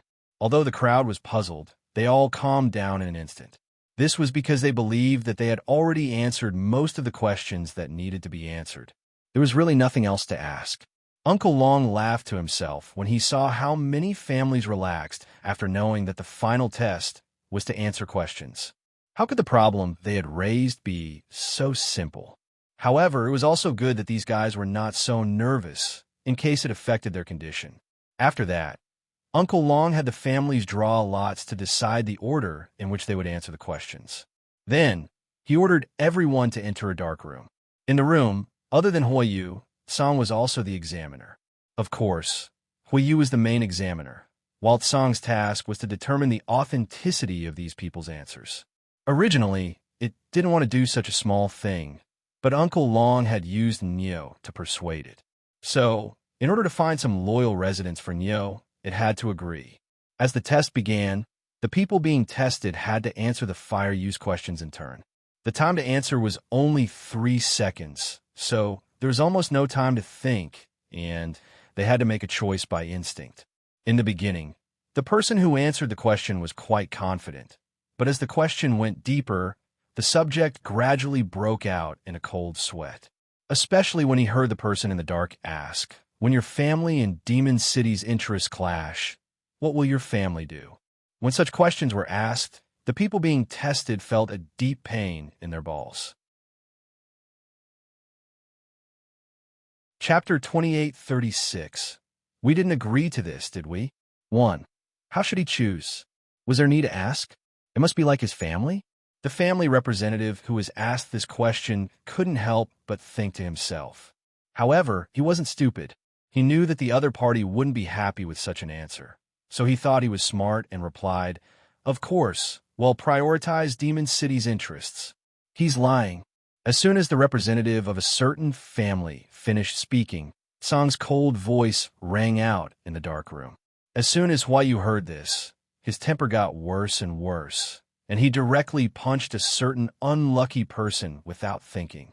Because the Fire Yu had used quite a bit of strength, a certain unlucky fellow was directly beaten unconscious and lost the chance to continue answering the next question. He was then dragged out by his thigh by a Qilin. The people waiting in the living room couldn't help but tremble when they saw the person being dragged out. This was because the other party's current appearance was somewhat miserable. Although his clothes were still considered neat, his face was swollen like a pig's head, and it was almost impossible to see his original appearance. That was really tragic. Wasn't it just answering a question? Why did he become like this? Everyone was frightened and confused. In addition, because this person was the first person to enter the room to answer the question, no one could judge whether he would end up like this when he answered a question. With the previous experience, everyone became nervous. Seeing this, Uncle Long smiled and comforted him. Everyone, don't be nervous. He only answered the wrong question, so our examiner beat him up in a fit of anger. So, as long as you answer seriously, you won't be beaten up. Fuck. Did he have to get beaten up for answering the wrong question? What kind of examiner was this? How could he be so violent? And Uncle Long was acting like it was a matter of course. Couldn't he do something about it? Although everyone was thinking this, no one dared to say it in front of Uncle Long. Not only that, but they also simultaneously thought that they had to be more careful when answering the questions later. They had to make sure that they didn't answer wrong, or they would be beaten up later. However, reality was often different from one's ideal. When they actually entered the room and started to answer the questions, they suddenly realized that it was really too difficult to answer the questions correctly. After the unlucky man, the few people who entered the room were all beaten up by Hoyu without exception. The reason was simple, they lied. Your sister. Why couldn't anyone honestly express their thoughts? As the main invigilator, Hoyu was so angry that he wanted to kill those people directly when he saw that the candidates in front of him only knew how to say good things and didn't mean what they said. Therefore, he naturally didn't hold back when he attacked. Anyway, Uncle Long had told him that as long as he didn't die, he could do whatever he wanted to him. However, he did as he pleased. Looking at the candidates being dragged out one by one, Uncle Long's face was filled with black lines. He couldn't help but think to himself, isn't Hoyu a little too honest? Uncle Long had to admit that he had said that he would let him do whatever he wanted, so the other party had really beaten him to death. This was really too much. Why didn't he leave a few alive to let him have a taste of his own medicine? Uncle Long was very angry, and the consequences were serious. When the rest of the people saw Uncle Long's gaze on them, and how the previous few people had all walked in and out, they were so scared that they wished they could just faint and avoid this. But that was obviously impossible. Not only was it impossible, but Uncle Long also warned him, I told you to answer seriously. Why didn't you listen? AI, our head examiner is very violent, so don't make him unhappy. Otherwise, I won't be able to save you. Thanks, Uncle Long's warning made the remaining 30 or so family representatives even more nervous. Some of the more timid ones even asked carefully, Uncle Long, is it too late for our clan to back out of this? Fuck, how is this an answer to a question? This was clearly asking for his life. Although they had all been interrogated by the Qilin, at least the Qilin had been somewhat gentle at that time and had not directly attacked them. He had only questioned their ancestors for 8 generations.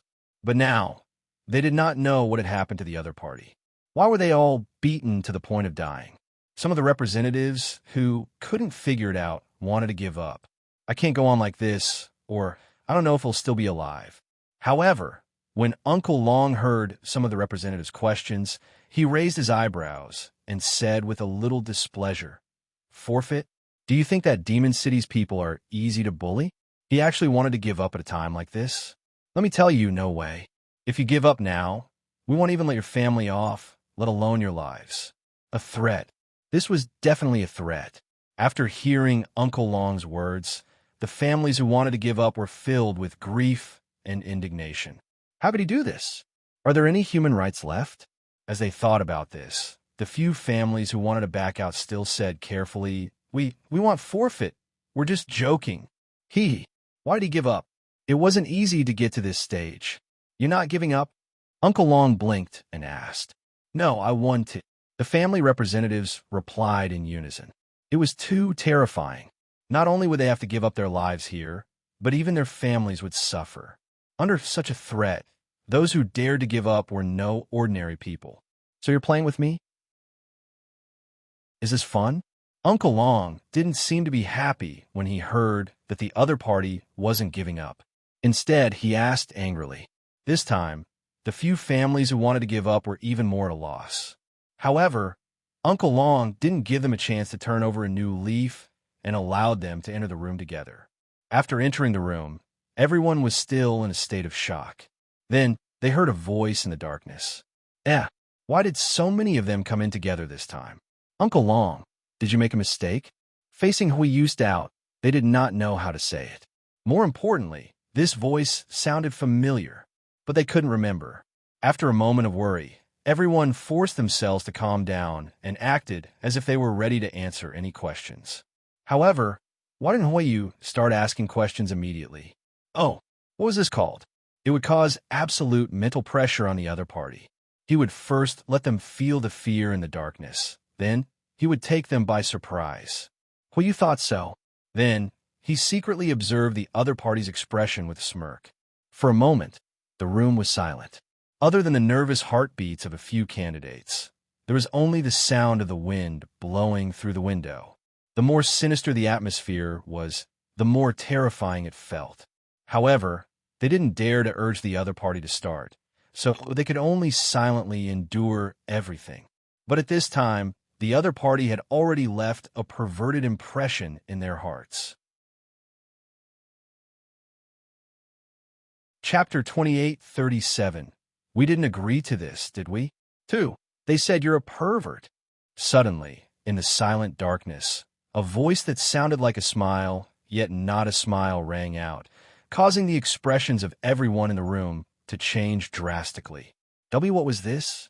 Just as they were thinking this, they heard a certain examiner, who they thought was perverted, angrily say, "Fuck.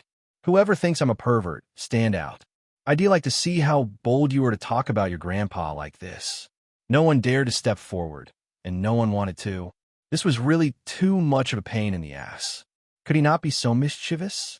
But obviously, this was absolutely impossible, because in the next second, they heard the strange voice speak again. They're all thinking about it in their hearts. "Ow!" The Fire Yu roared angrily. Then, a few loud bangs came from the darkness, followed by a few human screams. Then, everything returned to silence. "You haven't answered my question." Song, who was in the dark, laughed evilly as he looked at Fire Jade. They got 0 points. The embarrassed Hua Yu said with some annoyance. He would never admit that he was a little impulsive, because those humans were too annoying. If he let it go, it would sully the Qilin clan's reputation. All right, but you have to be clear that none of them have passed the test. Azure reminded. I know. However, Uncle Long had said that he only wanted the most loyal ones. But those from before are clearly not. Hui Yu quibbled for himself. When Song heard this, he didn't expose his guilty conscience and just sighed. It's too hard to find a loyal subordinate. Yup, Uncle Long and the others are too demanding. Fire Yu also echoed. Higher by what? Do you think it's that easy to suck up to Demon City?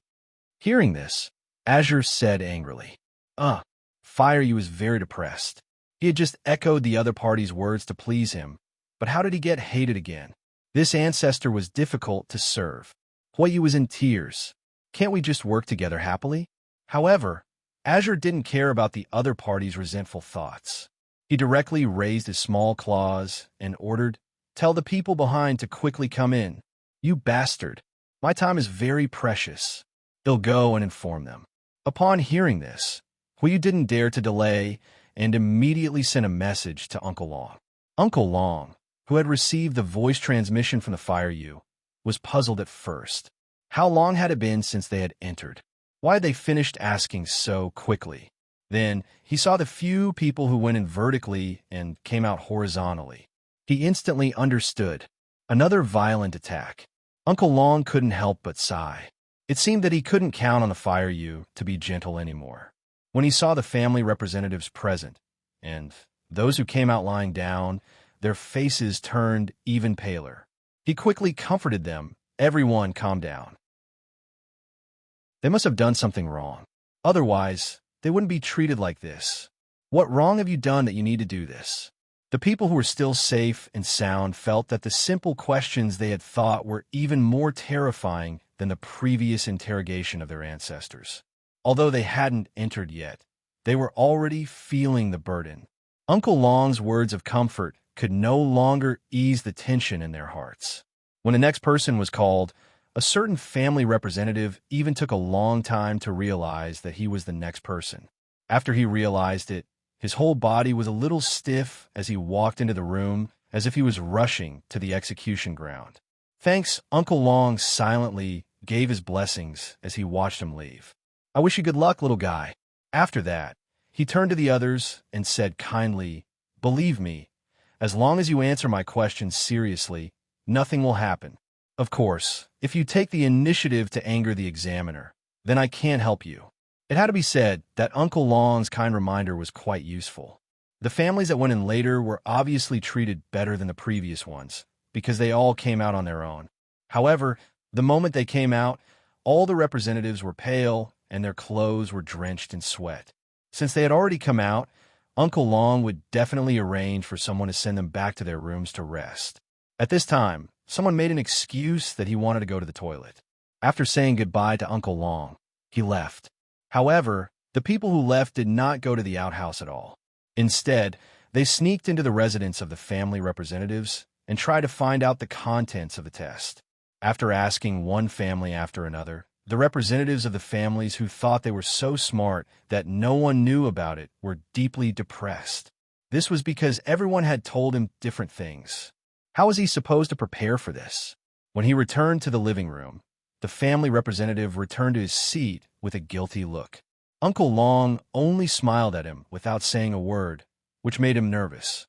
When it was his turn to enter the room to answer the question, due to his guilty conscience, he was identified as lying on the first question and was disqualified. Of course, he was also dragged out. After seeing what had happened to a certain someone, Uncle Long looked at the rest of the people and sneered. "Did you see that? This was the result of being self-righteous and acting smart. Don't learn from him. In our demon city, nothing you do can be hidden from us." With a certain someone's example, the people who followed became more and more cautious. And when all the tests were over, the results were naturally disappointing. Out of nearly 50 families, only 10 or so barely passed. This result disappointed Uncle Long and the others. But even though he was disappointed, he still had to do the last step. After giving them a few more days to rest, Uncle Long gathered the dozen families in the living room again. This time, the important moment that would decide their fate was finally coming. When the representatives of the dozen or so families who had been summoned saw the several reverent gods sitting in the living room, they immediately tensed up. What was he doing? Was there a test? Such a thought caused everyone to tremble in fear. Woo! Please don't come again. One had to know that the test of answering questions earlier had almost cost them half their lives. If they were to be tested again, they would completely collapse. Uncle Long comforted everyone when he saw their uneasy expressions. "Don't be nervous. I just want to explain the rules for joining Demon City, and I want you to make your final decision." The first half of Uncle Long's sentence made everyone's hearts, which had been in their throats, relax a little, but the second half made them feel nervous again. Fuck, why did he have to choose? Are you done? Faced with the repeated investigations, answers, and the current choices, the representatives present were obviously on the verge of a mental breakdown. However, Uncle Long didn't care about that and continued.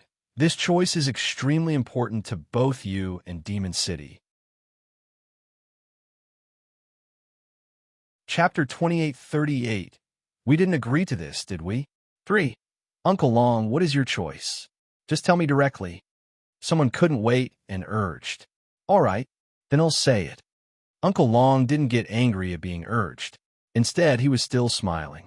Then he cleared his throat and said, "Although we have many rules in Demon City, the most important one is loyalty." He had to be absolutely loyal. If you want to join Demon City, you can't be half-hearted. Since you've joined Demon City's big family, you must do your best to protect Demon City's interests and place Demon City's interests above your family's.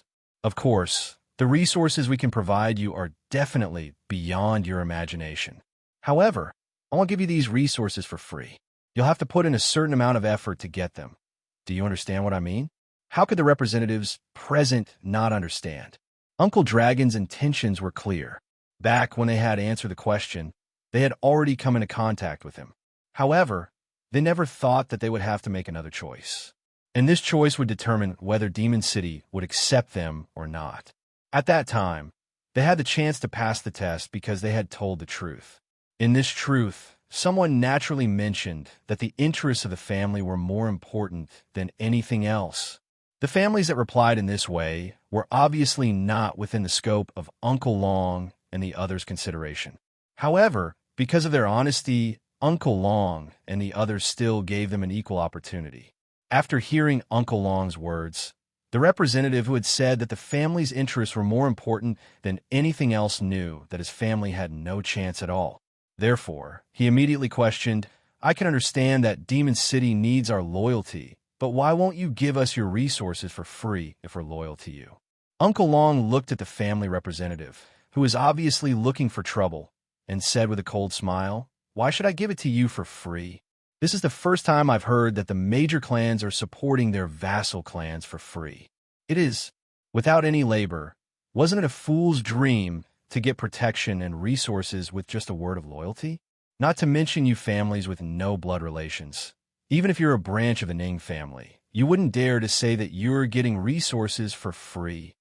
Master Ning, who was sitting on the side, sneered when he heard this and instantly blacklisted the family of this representative.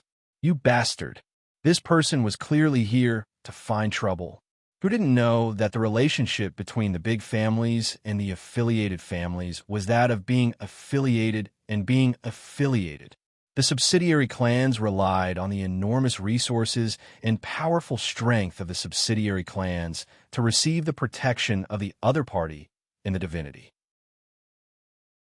The affiliated family would gain the loyalty of the other party, and in this relationship, the status of the affiliated family was completely equivalent to that of the servant. Since they were the servant, how could they ask the master to support them for no reason? Why? There is absolutely no such saying in the immortal realm. Didn't you invite us to garrison in Demon City? After thinking for a long time, the family representative finally said, "You were invited to enter? Are you daydreaming? We hinted in the announcement that we are recruiting affiliated families. Don't you know what it means to be affiliated families?" Uncle Long said with a faint smile. This time, that person could no longer quibble. With Uncle Long and Master Ning's agreement, no one dared to question anything. Finally, Uncle Dragon told them that if they wanted to become a subsidiary family of Demon City, they would need to sign a loyalty contract. Hearing this, the expressions of the representatives present changed. Loyalty and signing a loyalty contract were two completely different things. After all, as long as one had a mouth, one would be able to speak of loyalty. However, after signing the loyalty contract, if one were to betray, the punishment would definitely be unbearable. None of the people present had thought that they would need to sign a loyalty contract. This way, it was not something that the family representatives could decide. After someone expressed their thoughts to Uncle Dragon and the others, they were very understanding and gave them a month's time to return and discuss with their families. After thinking it through, they would become a member of Demon City. Naturally, they would be protected by Demon City. After sending off the last dozen or so families, Uncle Long and the others had some free time. A few days later, in the garden, Master Ning was yawning in boredom. When he saw Uncle Long coming over, he immediately pulled Uncle Long over to make a bet with him. Seeing this, Uncle Long shouted helplessly, "If you're really that bored, you can go back to the Ning family and manage your grandchildren. Why are you bothering me?" Uncle Long was so frustrated. It had been half a month, but there was no news from any of the families. Was this the sign of recruitment failure? He was quite worried, but at the same time, he felt angry for the short-sightedness of those families. If they failed, they failed. Sooner or later, they would regret it. Uncle Long secretly complained to himself. Master Ning, who was being yelled at, was thick-skinned and obviously didn't mind that Uncle Long was angry. He even added fuel to the fire. Old dragon, let's make a bet and see how many families will be smart enough to make the right choice, okay? The one who loses has to agree to one condition. How about it? Thanks, not much. Are you really that free? If you're bored, go pull out the grass. Uncle Long couldn't take it anymore and roared. Obviously, he was already very annoyed, but this old man still wanted to bet with him. Bet your sister. What's there to bet on? Uncle Long was very angry, and he glared at Master Ning with his fiery eyes. But Master Ning didn't care at all and said with a smile, "Old dragon, I know you've been very angry recently. Calm down. Even if those small families are unwilling, so what? That's because they have no foresight, and it has nothing to do with us. The entire firmament knows about the recruitment plan this time. Don't you feel embarrassed if you don't recruit even one in the end?" Uncle Long couldn't help but ask. He didn't believe that the Ning family's old boy's attitude was so good that he didn't care at all. Brother Dongfang, you was also quite troubled recently. More importantly, this would affect Demon City's future development. Hence, it was necessary to recruit new blood. Meanwhile, Uncle Dragon, who had long since treated Demon City as his home, naturally hoped that Demon City would one day replace the Misty Castle. At the same time, he wanted to give Shui, who was in seclusion, a surprise. He hoped that by the time Shui, came out of her seclusion, Demon City would already be in a relatively large scale. However, before this idea could be realized, it seemed to be on the verge of defeat. How could he not be anxious? He wasn't as heartless as Master Ning. What's there to be embarrassed about? It's such a good opportunity, yet those small families don't know how to grasp it properly. They'll regret it in the future. Master Ning said calmly, "All right, you're right, but I'm still depressed. Why didn't any family know how to grasp such a good opportunity? You must know that there might not be such an opportunity in the future, but even if you recruit people, I'm afraid it won't be as simple as this time." Uncle Long sighed with hidden bitterness. "Old dragon, calm down. Don't bother with those annoying things. Let's make a bet." Master Ning still didn't forget to make a bet with Uncle Long. Uncle Long was truly helpless. This old man was really, oomph. Let's bet then. Who's afraid of who? Then Uncle Long made up his mind and said, "That's more like it. Come, let's bet on how many families will have good eyes." Master Ning said happily when he saw that Uncle Long had compromised. "5. There are at least 5. Uncle Long said immediately, "I said there are 3. Master Ning also said. This was the conclusion he had made after analyzing and understanding those families in detail. "So little." Uncle Long frowned and looked at Master Ning with dissatisfaction. This old man was really too detestable. This was clearly boosting other people's morale and diminishing their own prestige. Why did he not believe in the attraction of Demon City signboard? "Quite a few," Master Ning said confidently. Not long after, Dongfang Yu and the others who had heard about the bet also requested to join in. The bet between Uncle Long and Master Ning had become an important event for the Board Supreme Gods in Demon City. Even Hui Yu and the other Qilin had come to join in the fun. Seeing the Yu fire, Uncle Long naturally remembered the good things this guy had done when he was the head examiner. He said angrily, "What are you still doing here? Go back to your Qilin clan." "I'm sorry, but I'm afraid I'll have to appear in Demon City more often in the future. I've already discussed with the Ancestor to set up a branch of the Qilin race in Demon City. The Ancestor has agreed to it, and I've also chosen the location. We'll be starting work soon," Hui Yu said with a proud smile. When Uncle Long heard this, his face darkened immediately. Fuck, why didn't they know anything about this? Did these Qilins really think that Demon City was their backyard?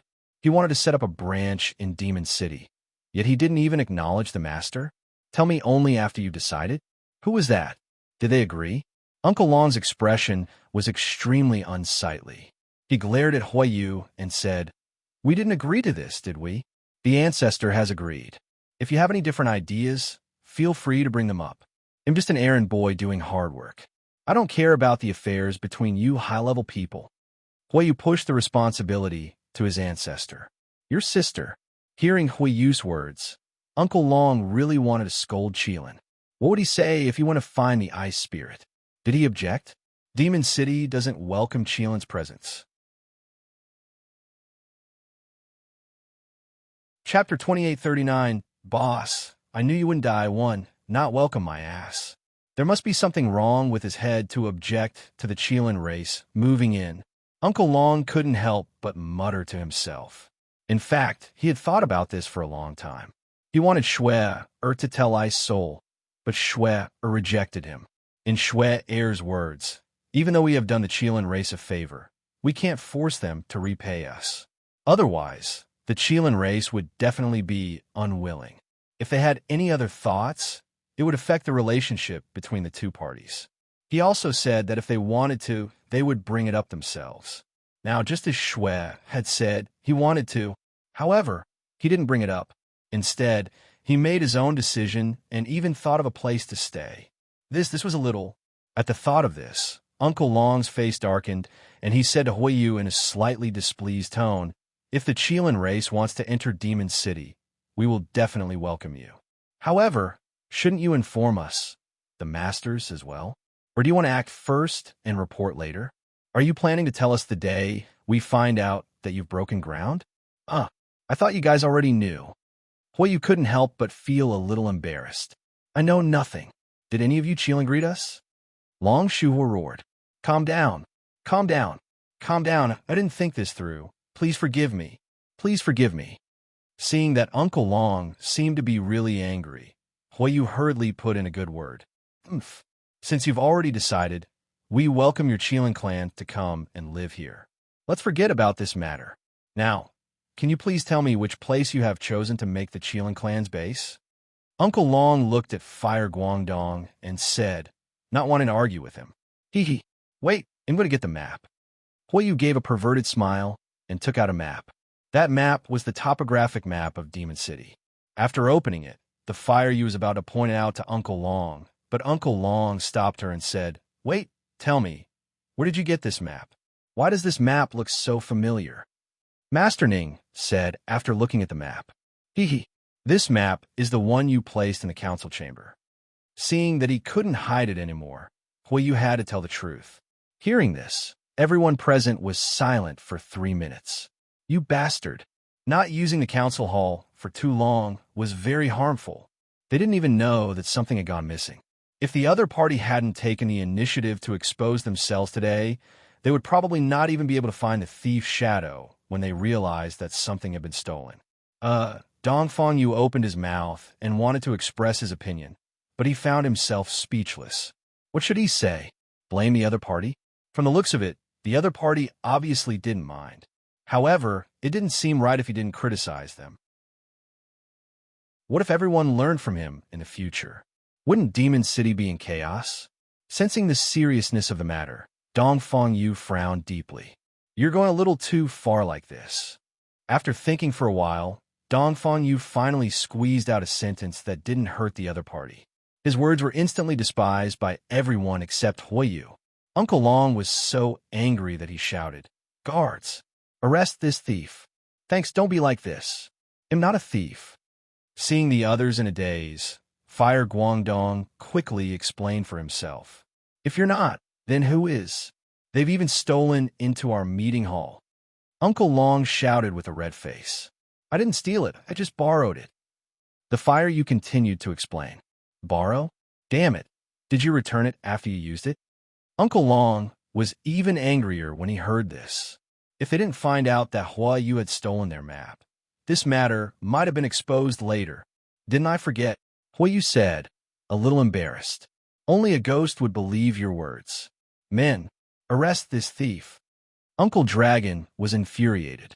However, after shouting for a long time, he suddenly recalled that Demon City's residents had all gone into seclusion. Other than the old fellows present, there was no one else who was idle. Some beasts, catch this thief for me. He immediately changed his words. Unfortunately, even after he shouted for a long time, not a single beast came to capture him. Instantly, Uncle Long was enraged and decided to do it himself. Master Ning and the others felt very embarrassed. Currently, Demon City had neither humans nor beasts. No wonder they didn't even know that they had lost something. Seeing that Uncle Long was really going to catch him, Huiyu panicked and hid everywhere, shouting, "Old whale, don't be like this. I've really forgotten. Soul egg. I don't care about that. Stealing should be punished." Uncle Long shouted and chased after him. For a moment, Uncle Long chased the fire you all over the yard. Master Ning and the others shook their heads and sighed. What was going on? Are you playing hide and seek? At this moment, a curious voice was heard. Then, a small ice phoenix appeared in the garden. The ice phoenix still appeared with a blue crown on its head. Seeing this pair of little beasts, Master Ning and the others' mouths twitched again. He didn't know when it started, but Senior Azure liked to lie on the head of the ice phoenix. I want to play too. Seeing that no one answered him, Bing Yao continued to speak. Then, he ran into the field and joined the ranks of the people chasing after the fire you. When Huiyu saw this, he wanted to cry, but had no tears. Little Prince, we're from the same country. How can you help this old whale chase me? Huiyu, who was being chased and blocked by Uncle Long and Bing Jie, wanted to kneel down in front of Bing Jie. He had never seen a Qilin who was so ungrateful. This really made him sad. Aren't we playing hide and seek? I want to be on the same side as Uncle Long, so I naturally have to chase you, Bing Yao said matter-of-factly. Hearing this, Uncle Long gave Bing Yao a look of admiration. He thought to himself, I didn't dote on this little guy for nothing. Then Uncle Long said to Bing Yao, it's right to chase after him. He's a thief who stole things from our house. Catch him and arrest him. What? You dare to steal from my house? He really didn't want to live anymore. This kind of thief must be caught and tortured. When Bing Yao heard this, he was furious. When Azure heard this, he lazily opened his eyes and asked, what did he steal from our house? All we know is a map. We still need to investigate the rest. Uncle Long was very happy to see the reaction of the two jerks who had a common enemy, so he told them the truth. I only took this map. Huiyu quickly explained when he heard that Uncle Long suspected that he had taken something else. Do you think we will believe you? Uncle Long raised his eyebrows and made up his mind to find trouble with the fire you. Otherwise, where could he vent his anger? More importantly, this was the result of Huiyu's own actions. Although he had only stolen a map, it was a map today. Who knew what would happen tomorrow? Therefore, Uncle Long felt that it was necessary for him to kill 100 people, to prevent others from learning from him. Chapter 2840, Boss, I knew you wouldn't die. 2. Yes, we won't believe you. Bing Yao was very happy to replenish. Huiyu burst into tears upon hearing this. He couldn't help but look up at the sky and sigh. Little Prince, where are you going to put your elbow? He could accept that Uncle Long was looking for trouble, but how could Bing Yao join in the fun? He felt that his heart had already shattered into pieces. Sob, he would never love again. Just as Huiyu was lost in his thoughts, Uncle Long rushed forward and grabbed his arm, restraining him. Snatching the map from Huiyu's hand, Uncle Long said fiercely, I'll deal with you for the thief later. Now, tell me, where did your Qilin clan choose to live? Although Uncle Long had caught them, he didn't forget what he was here for. Upon hearing that, Huiyu thought that Uncle Long had already let him off the hook for taking the map. He then relaxed and pointed at the map. When he finished pointing, he looked at Uncle Long and was surprised to find that Uncle Long's face had turned black. At this time, the curious Master Ning and the others also took a few steps forward. Huiyu saw this and pointed out to them again. After knowing the location of the Qilin clan's base, everyone's expression turned a little strange. They stared at fire lit without blinking. They all wanted to see what the structure of the fire use brain was. Azure was more direct and coldly laughed. Why doesn't your Qilin clan make this a base as well? After hearing Song's words, Huiyu was stunned for a moment before he said weakly, that won't do. Isn't this your base camp? Oomph. The entire Demon City is our main base, but didn't you take away a third of it? Azure's body emitted a cold aura as he continued to sneer. At this moment, Huiyu finally understood that there was a problem with the encampment that he had assigned. No wonder these people's faces suddenly changed. But, after thinking for a long time, Huiyu carefully said, "The bases that I've chosen are all ownerless. Since they're ownerless, it's no big deal for our Qilin clan to use them, right? As you all know, our Qilin clan's main body is too large, and it's simply not enough when it's small. More importantly, it's close to your main residence, so it's more convenient for us to visit our ancestor, right? Who made the rule that ownerless things have to be used by your Qilin clan? Don't you know that Demon City is recruiting subsidiary clans?" "My head examiner," Azure said with a smile that was not a smile. "Well, no family has joined us yet," Huiyu said in a low voice. Hearing him mention that, Uncle Long's face turned even uglier. Then, everyone heard Uncle Long roar, "But I can't give it all to you. You're so close to our ancestor, but you've taken up a third of Demon City space. To tell you the truth, these places were originally left for our affiliated families." Or does the Qilin race have plans to acknowledge their master and pledge their loyalty? Yup. If you acknowledge Shui as your master, I can make the decision to give you the place you like. Azure said indifferently. How is this possible? The Qilin race would never acknowledge anyone as their master. One had to know that even master, you didn't force them to recognize him as their master. With me here, they don't need to recognize me as their master. Suddenly, a confident voice rang out in everyone's ears. Then, they saw a handsome man in white appear before them. The one who spoke wasn't the white-robed man, but a palm-sized furry little beast that glowed with a dark golden luster. Thanks, Master Ning looked at the little beast in front of him carefully, then looked at the man in white and asked, "Senior Dream Dust, this little beast? This little beastie looks so familiar." However, the little beast had a lot of tails, so no one dared to recognize it. "Oomph, it's the little mouse by that idiot Yes side." Before Huan Qin could reply, Azure said with a disdainful expression, "A little mouse?" Hearing this, Master Ning and the others were speechless. They really didn't know what kind of deep hatred Senior Tsang had for this little beast. Why did he call it a little mouse? Which part of this little guy looked like a mouse? On the contrary, they were somewhat similar to Azure. However, they naturally didn't dare to say such words. Everyone was smart enough to remain silent. The little beast on Huan Qin's shoulder didn't dare to make a sound and only glared at Azure. Seeing this, Xing couldn't help but laugh proudly. Huan Qin felt helpless about this. However, artifact spirits also had levels. Tsang's level was the highest, and he was the strongest. Therefore, he didn't dare to anger Tsang and could only be a peacemaker. "Tsang, don't bully baby, okay? It has just recovered all its memories and strength." Oomph. Even if this idiot had recovered his memory and strength, he was still an idiot. If you can't even protect your own master, what's the point of living? Tsang was obviously disgusted with the baby. "I admit that I'm useless. I'm weak, but you're not weak. How could you have protected master?"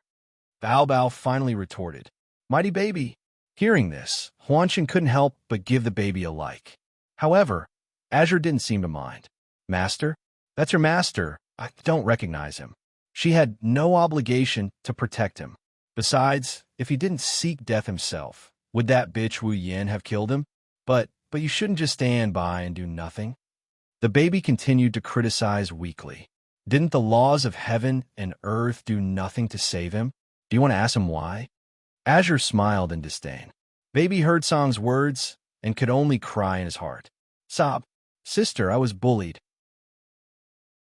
The people who were listening to Tsang and Bao Bao's conversation also thought of something at the same time, especially the Dongfang brothers, whose eyes were wet when they saw Bao Bao.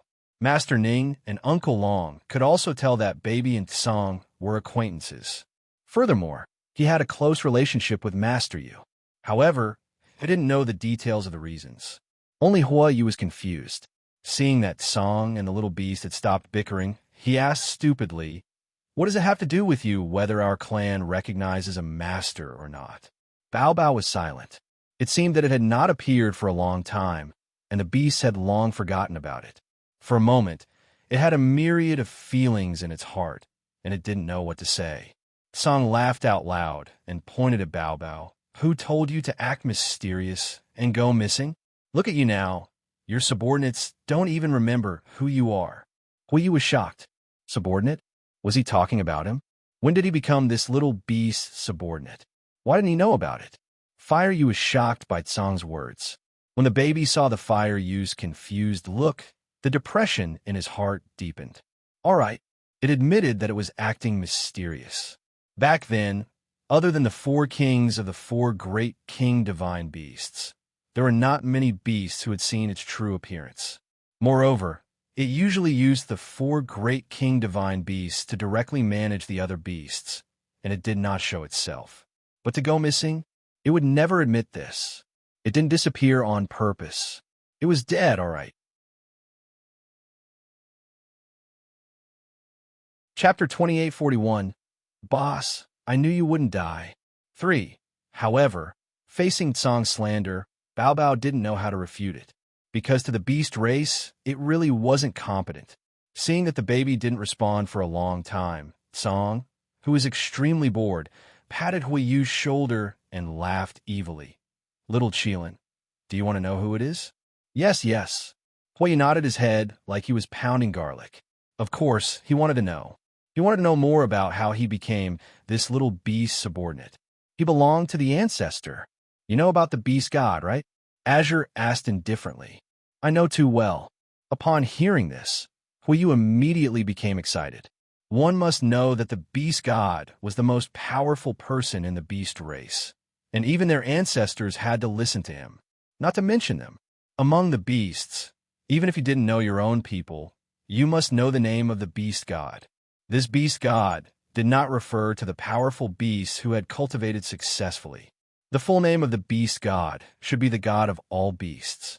The meaning of this name was self-evident. However, the beast god had always been mysterious in the immortal realm and rarely showed up in the beast clan. Therefore, Huiyu was very surprised. Why did this kitten mention the beast god? As everyone knew, even the beast gods were not spared from the catastrophe of the divine realm tens of thousands of years ago. This is the little mouse. After Huiyu nodded, Song pointed at Bao Bao and said, well, he was a little dumbfounded. His mouth was half open as he stood in the middle. Uncle Long was also a little dumbfounded. He had known that this little beast's identity was not simple, but he didn't expect it to be so frightening. As for Master Ning, he didn't know how to react. One had to know that he had even carried this little fellow before. The beast god. He had actually hugged a beast god before. That was an existence that he had to look up to. After a long while, after Uncle Long came back to his senses, he didn't know how to get along with the baby. In fact, he was not very familiar with Bao Bao. This was because not long after he met Shui, and the others, this little fellow had been captured by Huan Chun to cultivate in seclusion. Now that he had come out of seclusion, why did he have such a terrifying identity? Was this still beastly? However, Uncle Long still bowed to the baby with great respect and said respectfully, Greetings, beast god. Baby didn't know what to do with Uncle Long's respect. Don't be like this, dear. Let's go back to how we were before, okay? Having just recovered all of its memories and learned of its identity, the baby was already used to acting coquettishly in front of Lung Roashue and the others, and was used to living a life of being a weak little beast. Hence, it was not used to Uncle Long's respect. Let's just get along like we used to. You can call me baby. The baby said after a deep struggle, How can we do that? You are the beast god, and as a member of the beast clan, I have to respect you. Uncle Long was determined not to agree with Bao Bao's words. If there was no problem with the evildoer like before, then as the saying goes, the current official is better than the current official. No matter how famous the evildoer was, he couldn't control him. So even if the evildoer was the master of the dark world, he was not afraid. But this baby was different. He was a superior, so how could he not respect him? Now that Uncle Long knew the baby's identity, he naturally couldn't be too casual with it. At this time, Huiyu couldn't help but poke Uncle Long and asked in a low voice, Do you really believe that this little beast is the legendary beast god? I believe Senior Tsong's words. Do you suspect that Senior Tsong is lying? Uncle Long blinked his eyes and deliberately raised his voice. When Huayu saw this, his face turned pale and he pulled on Uncle Long's sleeve, begging, Uncle Long, don't be so loud. Oomph. Following Tsong's cold snort, Huayu's face turned even paler. Bao Bao couldn't stand it and said to Tsong weakly, Please don't bully Beastie. It's wrong to bully the weak. Long live the beast god. Bao Bao's unconfident words of justice made the fire swan fall towards it. Then it looked at Bao Bao gratefully and said loudly, Beast god, I admit that you are the beast god. The baby was speechless. It had always been one, so did it need this Qilin to admit it? Meanwhile, Uncle Long and the others kept their distance from Huayu, who was obviously not in a normal state of mind. They had an expression that said, I don't know him. When the fire you realized that the situation was a little abnormal, Uncle Long and the others gave him a look as if he was crazy. Suddenly, the fire you became depressed. He didn't know why he would say something so stupid. But would it be useful to take it back now? The answer was no. Song patted Huayu's head in a good mood and looked at Bao Bao. Don't tell me people always say that Beastie's intelligence is low. It's true after seeing it today. All the Beastie beasts present were caught in the crossfire, especially Uncle Long, who was extremely depressed. He even felt that his entire person was unwell. Although he knew that Senior Tsong was talking about the fire you, he was also a beastie. Sob. Uncle Long, who had been innocently implicated, felt even more resentful toward the fire you. Thanks Bao Bao didn't comment on Song's judgment. Big Sister wasn't here, so it didn't dare to argue with Song. Otherwise, it would be the one who would be unlucky. It couldn't beat this guy. Woo! The baby was silent, aggrieved, and his bright eyes peeked at Song from time to time. However, Song pretended not to see it and continued to pat Huayu's head with admiration. Huayu was the most worried. He even deeply felt that it was a wrong decision to build a branch in Demon City with his ancestor. There were too many people here that he couldn't afford to offend. Sob. He felt like he was being bullied all day long. At this moment, Fire You heard Song say to Uncle Long and the others, Leave this thief to me. I'll teach him well. Don't. Huiyu burst into tears again. At this moment, he really hoped that Uncle Long would reject Song's words. He didn't want to fall into Song's hands. Unfortunately, Uncle Long would not let Huiyu have his way. Uncle Long ignored Huayu's pleading eyes and said gratefully, Then he'll have to trouble Senior Azure. It's no trouble at all. I'm free anyway. After saying that, Azure deliberately turned to look at Bao Bao and said with a smirk, Beast deity, you don't mind me teaching your subordinates, do you? If I had an opinion, would you listen? Bao Bao pretended to be embarrassed and asked. I won tea. Song replied directly. Then why are you still asking me? Bao Bao couldn't help but roll her eyes. I'm just respecting you. Song laughed proudly, then patted Bing Yao's head and ordered, Let's go back. When everyone heard these 4 words, the corners of their mouths couldn't help twitching. Senior Heat Song was treating the Ice Phoenix as a mount? Does Senior Ice Soul know about this? Everyone was quite curious. After saying that, Song used his chubby little claws to pick up Fire Yu's collar and dragged him away under everyone's gaze. Everyone looked at the huge figure that was gradually walking away. They wanted to know how the Fire Yu felt when it was carried away by such a small beast. I really want to interview him. On the way, many beasts came to watch, which made Huayu's face turn red. However, he was unable to resist and could only pray in his heart. Old ancestor, come and save me. Sob, we can't count on that beast god. After Huayu was taken away by Song, Uncle Long and the others were confused for a moment. Then, they looked at each other in the garden. Not long after, Ice Spirit heard about this from the first elder of the Qilin clan and rushed over. When she saw Uncle Long and the others, Ice Soul said remorsefully, I'm sorry. I didn't expect this to happen either. It's all my fault for not being strict. Can you let Huiyu out for my sake? Senior Ice Soul, Fire You Clan's chief is not in our hands. Uncle Long said honestly. Then who has it? Ice Spirit was puzzled.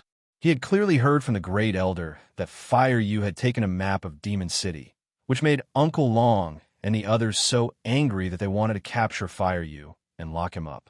Was that not the case? The Great Elder shouldn't have lied to him. The Qilin Great Elder didn't lie to him. However, the Grand Elder didn't know everything. The Grand Elder had no idea what had happened in the latter half. When he heard from the clansmen that Uncle Long was going to capture the clan leader, he went to find the ancestor in a hurry. However, the ancestor was not there at that time. When the ancestor came back, the first elder who had been waiting in the Ice Soul courtyard told him what had happened, and the two of them came here anxiously. Now that she knew there was a way out, she immediately turned to the Great Elder behind her. The Great Elder looked at Uncle Long with a confused expression and said with a flattering smile, "Uncle Long, we know that it's wrong of us to steal your map, but it's not a big deal. Can you let the Patriarch go for the sake of our Qilin clan?" He obviously didn't believe Uncle Long's words. "Little soul, the little Qilin is in Azure's hands." After waiting for a long time and seeing that Ice Spirit didn't notice her baby, she replied before Uncle Long, "Little soul?" The baby's voice instantly attracted the two Qilin's attention.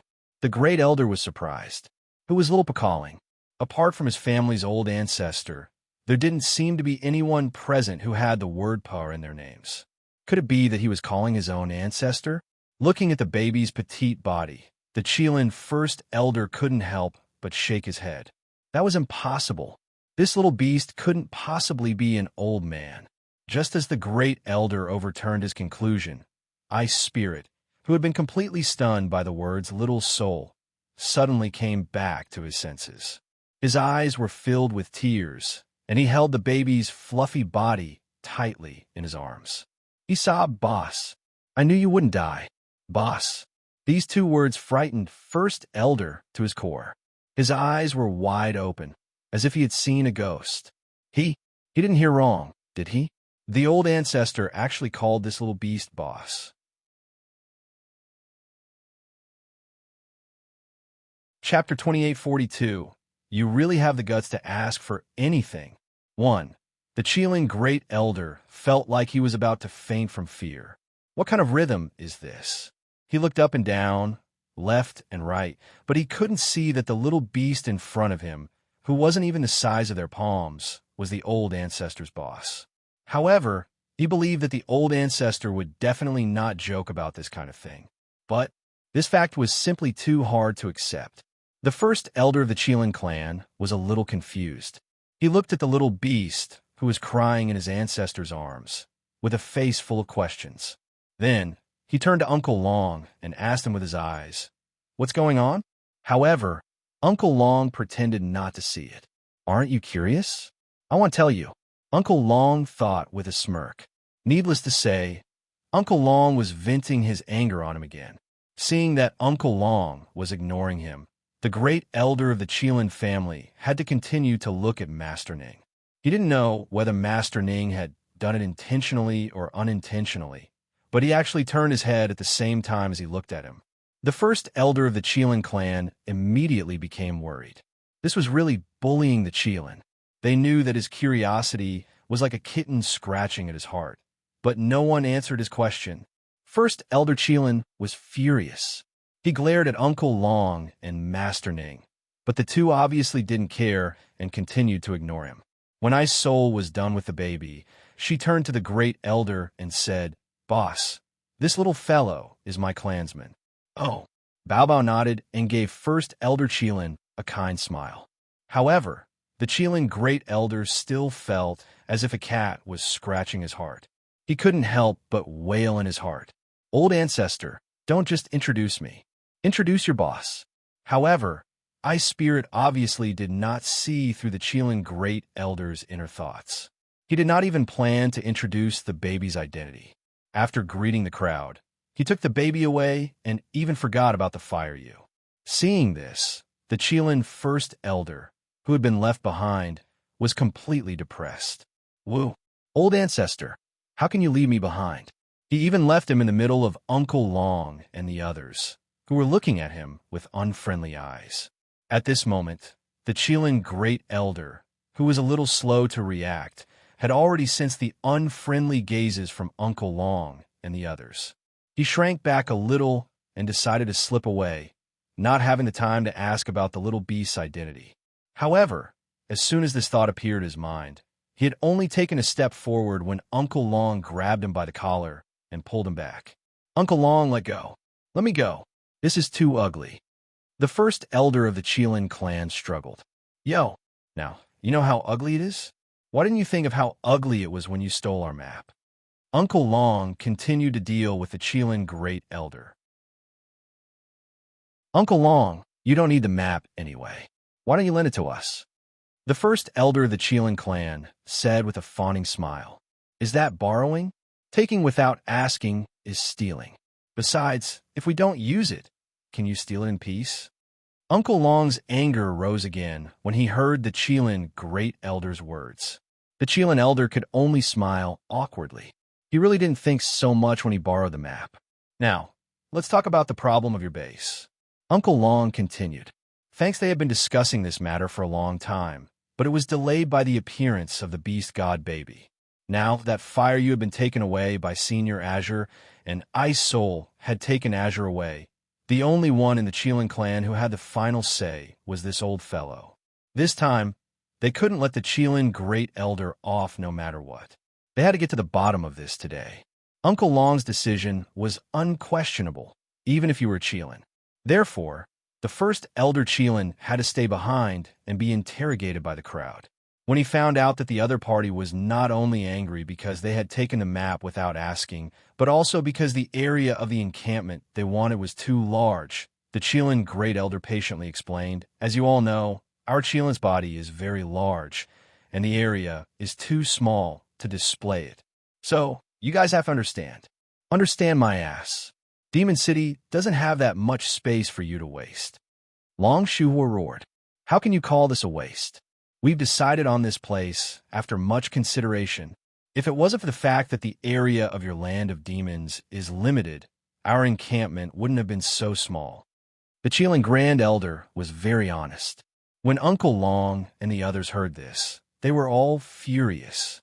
"You bastard. Although the words of the Great Elder of the Cheelin family and fire you were similar, the Great Elder of the Cheelin family was obviously better at drawing hatred. Uncle Long and the others obviously didn't expect that he would complain that the area of the residence allocated by his family was small. Fuck, a third of it was gone, and you still think it's small? How old do you want? Do you want me to give you the entire Demon City?" After taking a few deep breaths, Uncle Long suppressed the urge to beat the Cheelin up and roared. Would you be willing to give us the entire Demon City?" The first elder of the Cheelin clan blinked his eyes and asked with uncertainty. "I'm willing. Do you want it?" Uncle Long, who had been holding it in, asked with a smile. "If you insist on giving it to us, we can only reluctantly accept it." The first elder of the Cheelin clan said with an embarrassed expression. As soon as he finished speaking, he was punched in the face. Then, Uncle Long, who couldn't take it anymore, rushed forward and punched the Cheelin Great Elder. Fists as heavy as boulders rained down on the Cheelin Great Elder, knocking him silly. He had never dreamed that Uncle Long would attack him without even saying a word. This was too much. Can we still have fun together in the future? When the Great Elder came back to his senses, he only felt extreme pain all over his body, as if all the bones in his body were about to fall apart. Before he could fight back, his arms were clamped by the master of the Ning family. In this way, it was much more convenient for Uncle Long to beat the Cheelin. You're bullying me with your numbers. You're really bullying me." The first elder of the Cheelin clan was filled with grief and indignation. His face was blue and purple, as clothes were crumpled. Then, there was a ripping sound as most of his clothes were torn off and hung loosely on his body. Even so, Uncle Long still didn't vent his anger. His rain-like fists finally knocked the Cheelin Great Elder unconscious.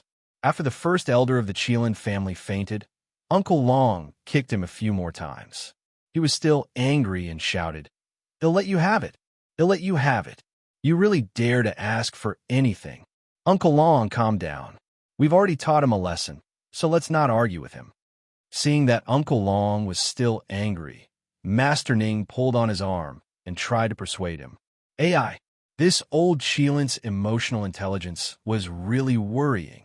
Even if we don't care, it will depend on their performance. Oof. They really are a bunch of IQs that make one anxious. No wonder Shui was so angry that time. Uncle Long glared at the unconscious first elder of the Qilin clan on the ground and said with hatred. Chapter 2843. You really dare to ask for anything. Too hee. Let's wait for him to wake up and see what he has to say. Although Master Ning was also a little angry, he found it more ridiculous. He really didn't know what these Qilin were thinking. How could he have such a weird idea? It seemed like only Isol and Shui Mo were normal in the Qilin race. The other Qilins more or less had that kind of thing. It didn't take long for the great elder of the Qilin clan to wake up. However, he only opened his eyes slightly with a lingering fear. When he felt that there was someone beside him, he immediately closed his eyes again and pretended to be dead. In his heart, he was filled with endless sorrow. Woo! As the great elder of the Qilin clan, the leader of the 4 king mythical beasts, he had always thought that he could get whatever he wanted and was respected by countless humans and beasts wherever he went. However, in Demon City, in front of Uncle Long and the others, he didn't feel that way at all. This place was filled with a group of vicious bandits. Demon City could also be called a bandit's lair. The people here, other than the newly accepted little beasts who still held some respect for them, the others. Sigh, it's fine if you don't mention it. The Qilin Great Elder closed his eyes and pondered seriously, but he couldn't understand why this was happening. What was the problem? Just as he was deep in thought, he suddenly felt a weight on his butt, as if a foot had stepped on it. Then Uncle Long's voice rang in his ears. Since you're awake, stop pretending to be unconscious. Get up. Hearing this, the Qilin Great Elder couldn't help but shiver. Then he hurriedly rolled and crawled to his feet in a sorry state. After he got up, he forced a smile and tried to open his swollen purple eyes. He looked at Uncle Long with a fawning yet scared expression. Uncle Long. The Qilin Great Elder opened his mouth carefully, but he was secretly looking down on his own cowardice. Woo, the great Qilin. Why was he afraid of a dragon whale? Such a fact really made him too sad. However, he also knew that Uncle Dragon was no ordinary dragon whale, because Uncle Dragon was already a godly venerable rank beast. And for godly venerable rank beasts, the pressure of their innate bloodline was so light that it was negligible. Otherwise, he would not have been so cowardly in front of Uncle Long. Since you know to call me Uncle, I'm your elder from now on. So, you must take my words to heart, understand? Uncle Long cut to the chase when he saw the Qilin Great Elder stammering. The Qilin Great Elder was depressed. Calling him Uncle Long was just a form of respect, and it didn't mean that he had acknowledged him as his uncle. How could the dragon whale be so? The Great Elder Qilin didn't know what to say. In fact, he was on par with Uncle Long in terms of seniority, but now he was being treated as a junior by the others just because they called him Uncle Long. Fuck, he had called him Uncle Long for a long time, so why was he only calling him junior now? The first elder of the Qilin clan became more and more worried. At this moment, he could not understand how he had suddenly become the other party's junior. In fact, Uncle Long had said that on purpose. Since the great Elder Qilin had blocked him earlier, he had to fight back. Otherwise, it would ruin the name of Demon City. Right now, Uncle Dragon's priority was Demon City. Then, Uncle Long patted the Qilin First Elder's shoulder and said, "Of course, we welcome your Qilin race to enter Demon City. However, you must follow our rules. So, all of your previous plans have to be melted down. After this, I will tell you about the arrangements for you." The Qilin Great Elder was dumbfounded.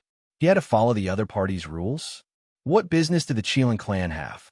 The Qilin Great Elder was speechless for a moment, but Uncle Dragon took it as a silent agreement. He patted the Great Elder's shoulder in relief, and Uncle Dragon led the way. Master Ning, Dongfang Yu, Dongfang Lin, and the others followed closely behind. Before they left, they all looked at the Great Elder Qilin deeply before leaving with a sigh. When the Qilin Great Elder came back to his senses, he was the only one left in the huge garden. The next day, the Great Elder Qilin was summoned by Uncle Long and the others, and then he quickly went to the meeting hall. Thanks when he entered the meeting hall, he was immediately treated coldly. Uncle Long and the others did not give him a smile. After he sat down uneasily, a few thin pieces of paper were quickly placed in front of him. The Qilin First Elder felt a headache as he looked at those pieces of paper. Your sister. He couldn't read. He looked at the few pieces of paper as if he was reading a heavenly book. He only recognized a few words on them, and most of them were unfamiliar to him. Seeing the Qilin Great Elder's constipated expression, Master Ning picked up the paper in front of him with an evil smile and said to the Qilin Great Elder, I'm sorry, I forgot that you might not be able to read. No, he didn't forget. He did it on purpose. The Qilin Grand Elder was in tears. After that, Master Ning was kind and started to talk about the contents of the paper. It was a plan for the Qilin tribe. It listed the rules that the Qilin tribe had to abide by in Demon City, and at the same time, it also marked out the territory of the Qilin tribe. When the First Elder found out that the place Uncle Long and the others had arranged for the Qilin clan was less than 1/3 of the place they had chosen, he felt a deep pain in his balls. How could they, the Qilin, live in such a small place? One must know that Qilin was full of wildness and loved to transform into their original form, to run and roar in the open wilderness. But now, there was only a small space, let alone transforming into their original form. Even if more Qilin came, their buttocks would probably bump into each other. No, this bit of territory definitely wouldn't do. The First Elder of the Qilin clan immediately protested strongly. Master Ning, who had already guessed his reaction, smiled and said, It's only this big. Take it or leave it. Woo, this is too much. The Qilin Great Elder was heartbroken. It seemed like he couldn't use force. With this thought in mind, he immediately changed his previous attitude and sobbed. Our Qilin's body is huge, and this little territory is really not enough. Can't you make an exception? Big body? This is easy. You guys can completely mimic each other, so you won't need to use so many places. Uncle Long continued with a smile. We don't like mimicry. The Qilin First Elder said with a bitter expression. The mimicry really damaged the mighty image of their Qilin clan. Then I can only transform into human form. Uncle Long continued to suggest. We're used to living as we please. We've always been living in whatever form our clansmen like. The First Elder of the Qilin clan reminded him in a low voice. I see. It seems that you really aren't suited to stay in Demon City. Uncle Long, who seemed helpless, said with a face full of regret.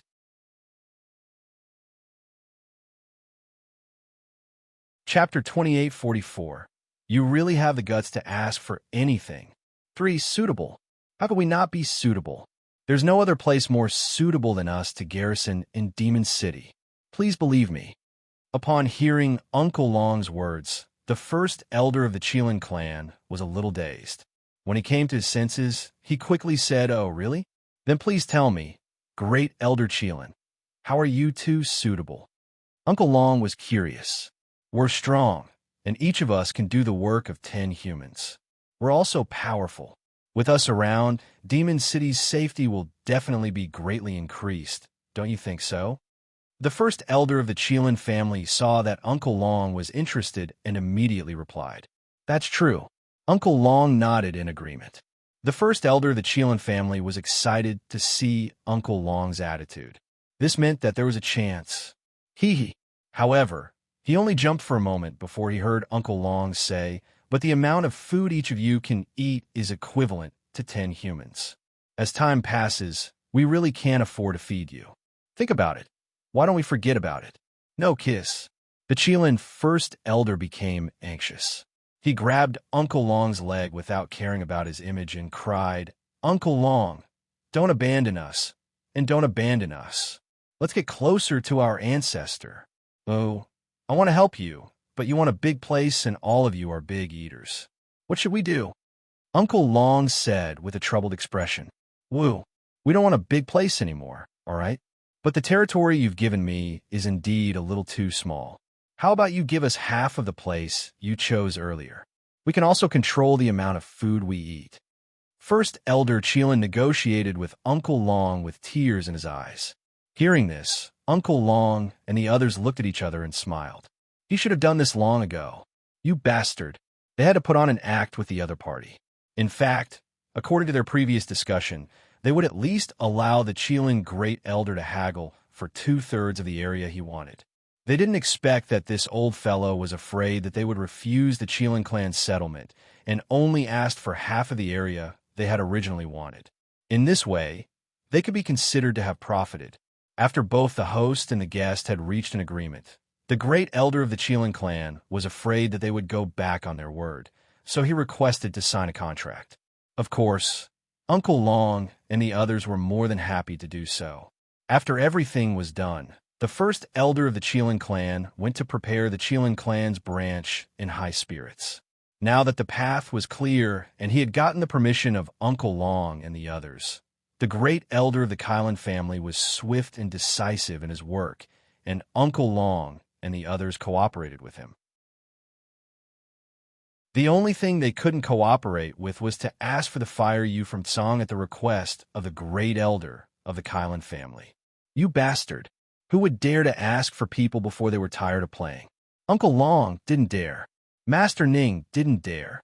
Brother Dongfang, you wouldn't dare. The Cheelin Great Elder didn't dare to do so. Just like that, well, you seem to have been forgotten. No one mentioned him again.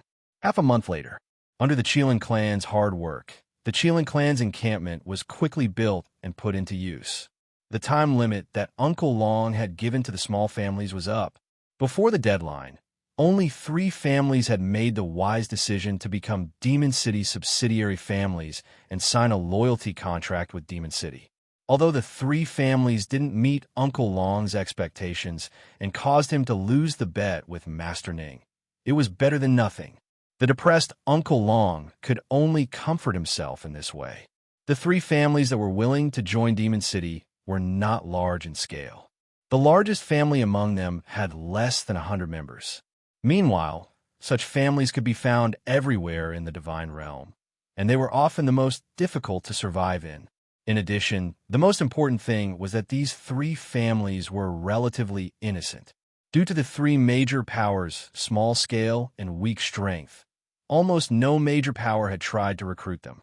Aside from seeking Demon City's protection, the 3 major powers had also been forced to do so by their enemies. Yes, the 3 clans all had enemies of different degrees. In the Immortal Realm, it was basically normal to have enemies, but to small clans like them, even one enemy could be considered fatal. If the enemy had some power, he could easily crush them. It was under such circumstances that they made such a choice. Although their reasons for joining Demon City weren't simple, Uncle Dragon and the others could understand. After all, no one expected these small families to join Demon City due to the city's overbearing aura. That would be unrealistic. Uncle Dragon didn't care what reason they had to become Demon City's subsidiary families, as long as they were loyal. This was the most important thing. Uncle Long and the others also welcomed them. However, when Uncle Long arranged for a beastie to show them around the encampment, the 3 patriarchs were so frightened that their faces turned pale, and they came to find Uncle Long and the others again. As soon as they saw Uncle Long, the 3 family heads immediately knelt down and begged with trembling hands, "Uncle Long, please help us move to another location. Give me a reason." Uncle Long squinted his eyes and said unhappily, "We have a Kirin beside us." A family head stammered. "So what?" Uncle Long was confused. "Thanks, it's a Kirin," the clan head said. Sob, being neighbors with a Cheelin, isn't this asking for my life? He was so scared that he couldn't speak after being glanced at by a certain Cheelin. So how could he dare to build a house next to him? This was simply too terrifying. What's wrong with Cheelin? They're also our Demon City's resident guests. You'll be neighbors from now on, so you should get along well. Uncle Long warned. They just didn't know how to get along with the Cheelin.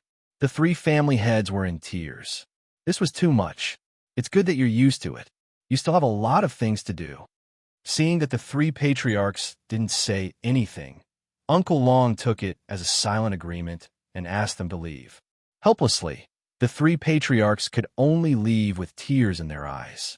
After they left, Master Ning glanced at Uncle Long and couldn't help but ask, "Is it really a good idea to put those weak little guys with Qilin?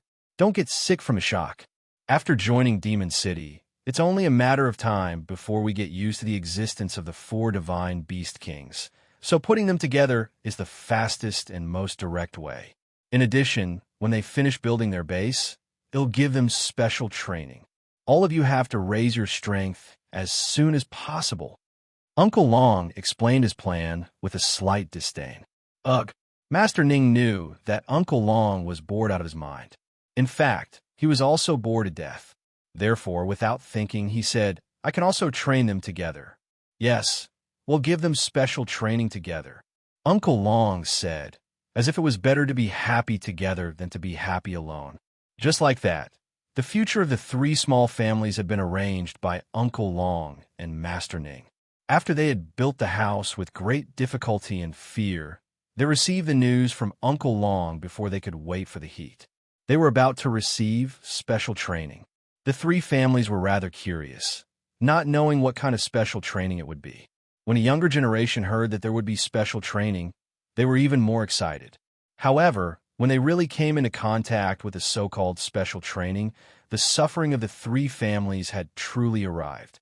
The special training was carried out in the Dream Dust Space. Of course, the place was also provided by the Dream Dust Space. Ever since the only resident in his space, the illusionary dust space, had left, it had been idle. As a result, Dream Dust, who was also extremely bored, decided to provide his own personal space after learning that Uncle Dragon was going to give special training to the new Demon City members. Ever since Lung Ruoxue and the rest had entered the Dream Dust Space for the special training, it had been a long time since they had come into contact with new blood. Hence, the Dream Dust Space had placed great importance on this special training. The consequences that he paid attention to also meant that the difficulty of some people's special training would more than double. As such, these people would not be able to leave the Dream Dust Space without a few years. At the same time, Lung Ruoxue's closed-door cultivation continued. Qingju, who was very worried about Lung Ruoxue, would personally visit the Purple Bamboo House every once in a while to check on her. He could only be at ease after knowing that his sister was fine. As for Lung Ruoxue, who had already sealed off all her senses, she naturally did not know about Qingju's worries. She was still trying her best to absorb the spiritual energy in the space, based on her instincts to feed her bottomless body.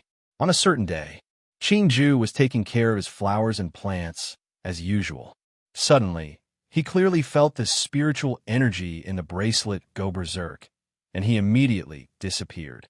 At this moment, outside the Purple Bamboo House, First Elder, Shin Nuo, and the others had already gathered. These few people had been staying in the bracelets, refining pills and weapons. They also took advantage of the abundant spiritual qi here to cultivate. Unless it was absolutely necessary, they basically didn't step out of their houses now. But today, they were all attracted by the spiritual qi in the space that had suddenly become violent. When they left their rooms, they realized that the source of the spiritual qi was actually the Purple Bamboo House. The people who knew that Shui was in seclusion couldn't help but worry for her. To be honest, they did not dare to absorb such brutal spiritual energy, but Shui, seeing the spiritual qi filling the sky and swarming toward the Purple Bamboo House, the hearts of the few people trembled. Would this be dangerous? When they saw Qingju appear, a few of them looked at him worriedly. Qingju could only comfort him. "I'll be fine. Don't worry." How could he not be worried? That girl was the backbone of everyone. Shin Nuo and the rest thought to themselves. The Great Elder was so anxious that cold sweat broke out on his forehead, and his face gradually turned pale. He was so nervous that his hands were trembling. Qingju did not know how to explain to them the strange phenomenon that his sister had caused. Could he say that this was child's play and that the more shocking things were yet to come? No, he didn't dare to say it. If he did, the first elder who had always treated his sister like his own granddaughter would be the first to be provoked.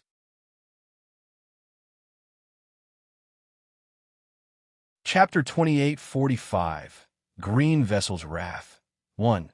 Therefore, Qingju did not dare to say anything and entered the purple bamboo house under everyone's expectant gazes.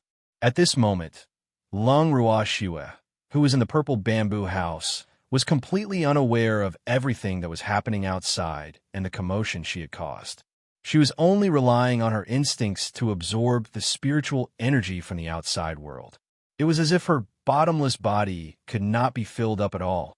Under the brutal spiritual energies rampage, Lung Ruoxue's current appearance was rather frightening. Blood was constantly seeping out of her pores, wetting her clothes and flowing down to the ground. The bright red blood had almost dyed her a bloody person. When Qingju saw this scene, he was shocked. He couldn't help but think to himself, "My sister's cultivation is getting more and more dangerous. More importantly, it's getting scarier and scarier." He could still clearly remember that the last time his sister cultivated, she was in a similar situation, but it was not as serious as now. More importantly, that devilish man was present at that time. If anything unusual happened to his sister, that devilish man could help at any time. But now, Qingju was a little worried. His sister's current condition was extremely bad. Moreover, this was only the first time the spiritual energy was being used. At this moment, Qingju felt helpless and angry at himself for not being able to help his sister. This fact made him anxious. Although he didn't want to admit it, he knew that at this moment, the person he needed the most was Song. Without hesitation, he contacted Song. In the main residence, Song, who had received the news, immediately went to find Uncle Long and threw a man in tattered clothes, who looked like a beggar, to the ground in front of Uncle Long. After that, Song disappeared without a word. Uncle Long looked at the direction where Song had disappeared and then at the unconscious man on the ground. It took him a long time to recognize that this man was Huayu. After recognizing the other party as the Fire Yu, Uncle Long couldn't help but sigh. The Fire Yu had obviously suffered a lot in its current image. Soon after, he sent a beast to find the Qilin Great Elder and pointed to the man who was curled up like a shrimp on the ground. "Senior Tsong has returned your clan head. You can take him back. This is my family patriarch." Looking at the dirty man on the ground, the Qilin First Elder clearly didn't believe him. "It can't be wrong. Senior Azure personally sent it over. It's definitely not fake." Uncle Long promised seriously. The first elder of the Qilin clan didn't know what to say. He picked up the man on the ground and left.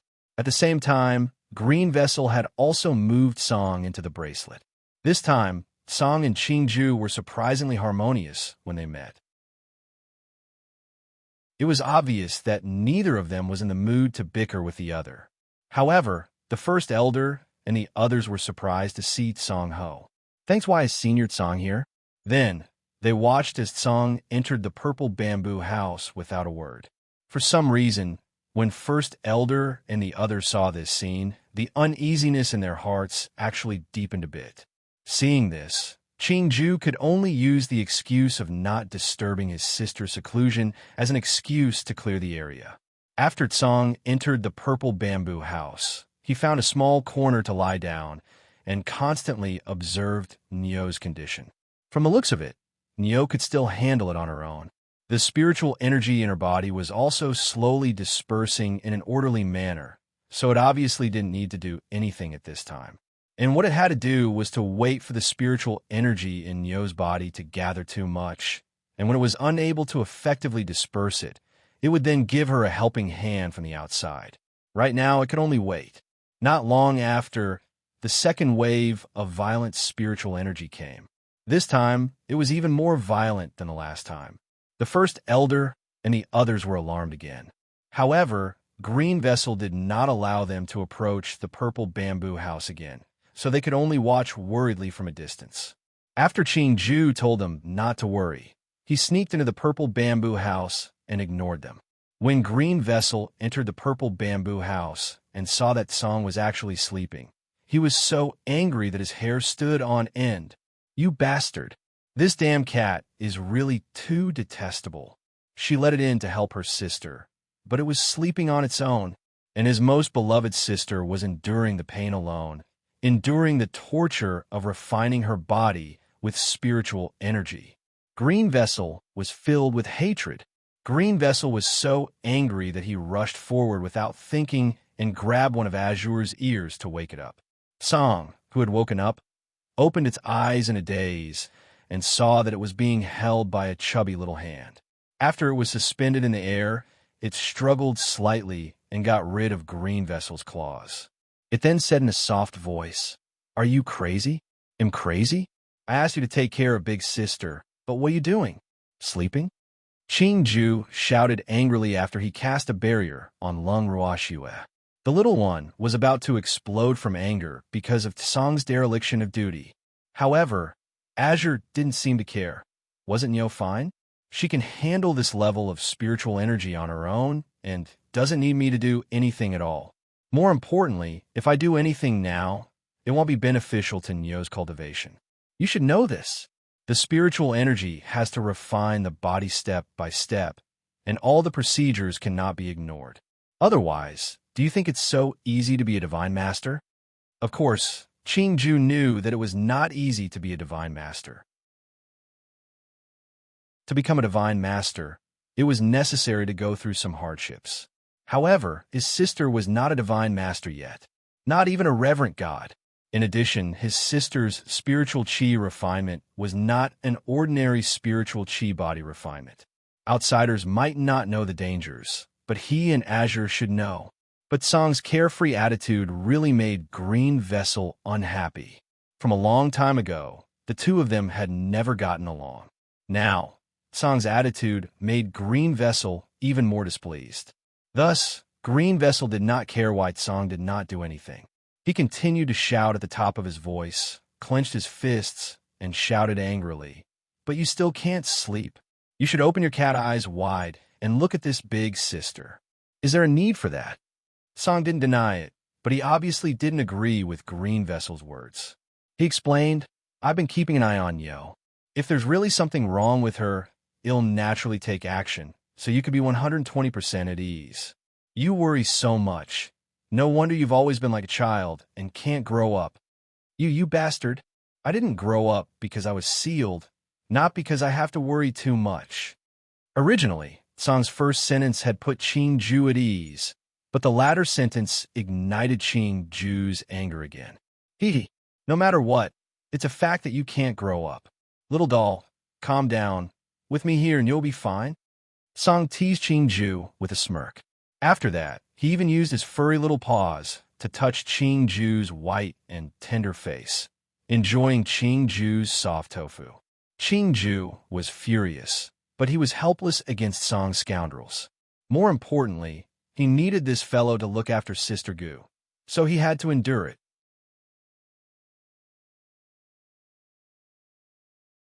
Chapter 2846, Green Vessel's Wrath, Tumph. "He'll deal with you in the future." Qingju secretly sighed. Of course, the prerequisite was that this guy still dared to come to his territory in the future. However, Green Vessel did not trust Song anymore and stayed in the purple bamboo house with him. When Song saw him like this, he fell asleep even more peacefully. As for Green Vessel, he could only sulk alone. One mistake. Miscalculated. Qingju realized that he had fallen for Song's trick. With him here, that guy was sleeping even more fearlessly. How hateful. However, if he was not here, he would not be at ease with his sister. Qingju was conflicted, but in the end his concern for Lung Ruoxue prevailed, and Green Vessel could only let Song's evil plan succeed. For the next few months, Lung Ruoxue underwent the spiritual cheese body refinement again and again. As her senses were shut off, Lung Ruoxue's own sense of pain was not too great. However, the body could not lie. All her pain had been fully expressed by her body. From head to toe, there was not an inch of her body that was still intact. Her entire body was covered in blood. The blood was so thick that it had formed a thin cocoon around Lung Ruoxue. and after training her body time and time again, the strength of her body was almost as strong as the millennium cold steel. More importantly, such a terrifying spiritual energy body refinement had not ended, and he did not know how long it would continue. Right now, it was still far from the time when Azure thought it could make a move, so it was still sleeping. Qingju was not as heartless as Tsang. Ever since he had stayed in the purple bamboo house, he had been watching Lung Ruoxue closely. Every time Lung Ruoxue refined, his heart would be in his throat. Although he knew that his sister's current state was a necessary process for the heaven-defying art, he still felt bad for her. However, the only thing that comforted him was that his sister had shut off her senses, so she did not feel too much pain when she was refining her body with spiritual energy. However, her body was honest. I hope that when my sister wakes up, she won't be frightened by my appearance. Lung Ruoxue's soul-stirring cultivation continued. At the same time, the special training for the 3 newly joined small families was also proceeding in an orderly manner. In the blink of an eye, another 5 years had passed. Lung Ruoxue still had not come out of her closed-door cultivation. However, the 3 small clans were gradually beginning to have people who had passed the special training and come out. The members of the 3 clans who came out of seclusion all seemed to have been reborn. They were no longer the people who would tremble at the sight of the Qilin 5 years ago. Now, after the strict training of Uncle Long and the others, not only had their strength improved rapidly, but they had also become much more courageous. When the 3 family heads saw Qilin, they also dared to take the initiative to greet him, but they still didn't dare to be too close to him. However, this was already considered an improvement.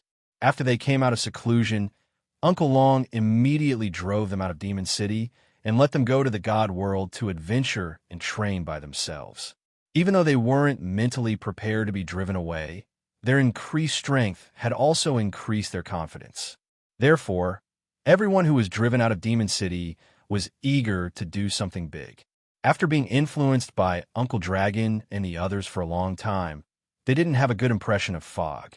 That woman was no longer the high and mighty master god in their hearts, but an enemy. If they were enemies, of course they had to be destroyed. Uncle Long and the others couldn't help but twitch their lips when they heard their bold words. Did they really train these people who had the nature of bandits? Thanks, Uncle Long felt as if the sky was going to fall. They had actually trained a group of weak little white rabbits into man-eating rabbits. After reminding them and watching the 3 families leave, Uncle Long still said to Master Ning and the others, "Is it really a good idea to let them out like this?" Why did he feel that those little guys were overconfident? They've just finished their special training, so they're in high spirits and full of confidence. As such, it's best to let them go out and gain some experience. That way, they'll be able to wear down their spirit and let them know that once they have strength, they'll have to keep a low profile. As people from Demon City, they should know how to play the pig to eat the tiger. Master Ning laughed evilly. Yup, we can't let those little guys grow into greenhouse flowers. More importantly, Demon City doesn't want trash. Thus, if they want to gain a firm foothold in Demon City, they have to prove their strength, and going out to train is the best option. Dongfang, you said, since you're all so assured, then I don't have to worry. Uncle Long nodded. Haha, there's no need to worry about them. I'm more worried about Shui. It's been 10 years. Why hasn't that girl come out of seclusion? At this time, Master Ning started this sad topic again. As soon as he said that, the scene instantly fell silent. In the end, Uncle Long said, I'm going into seclusion. How could he come out so quickly? Back when I was in the endless ocean, it would take 100 years to take a nap and open my eyes again. Now, Shui has only been in seclusion for 10 years. What's there to make a fuss about? How could this be the same? Master Ning and the others were speechless. Not to mention Shui-er's talent, just the space. Shui-er's space could accelerate time, so 10 years in the outside world would be countless years in there. In addition, with Shui-er's level of talent, it was too abnormal for her to not come out of seclusion for 10 years. As such, they could not help but let their thoughts run wild. As they were discussing this matter, Huanshan suddenly appeared and interrupted. You guys are overdoing it. The completion of the heaven-defying art is the most difficult and takes the most time. So, there's no need to worry. Of course, if you guys are too free, why don't we go to the Imperial City together? Go to Imperial City to kill the Ripple Mist bitch? Uncle Long and the others were a little conflicted about Huan Chen's suggestion. Although he couldn't deny that his suggestion was good, they were all reverent god level. If the Mist Ripple slut's strength recovered, they might not be able to kill her. Of course, if the other party's strength had not recovered, it was still possible to cause some trouble. To the Imperial City? Amen. At this moment, another voice interrupted. Uncle Long and the others looked up and saw Ice Spirit. Senior Ice Soul, do you want to join the fun? Uncle Long was speechless. Yes, I've just recovered my strength, so I want to go to Rhyme Ice to test my skills and see the gap between us. Ice Spirit nodded. In the past few years, he had been working hard to recover his strength. With the help of Shui Air's pills, his strength had even exceeded his peak. Therefore, at this moment, he was full of fighting spirit. He'll go too. Suddenly, a voice came from behind Ice Soul. Then, a dark golden ball of fur climbed up her back. Beast God, you should stay in Demon City. Uncle Long immediately said. Although this little fellow's identity was frightening, his strength was really not something to be complimented about. At least in terms of true strength, he could not compare to the few powerful Reverent God-level experts present. However, they were extremely talented, and their status was also innate. No beast could be compared to them. You're tuning in to the Romance Rendezvous YouTube channel. We're so grateful for your support, and don't forget to subscribe to join us on this incredible journey through captivating stories. Your generosity through donations truly makes a world of difference, as it's the primary source of revenue that allows me to expand and enhance this channel for you. Thank you from the bottom of my heart for being a part of this adventure.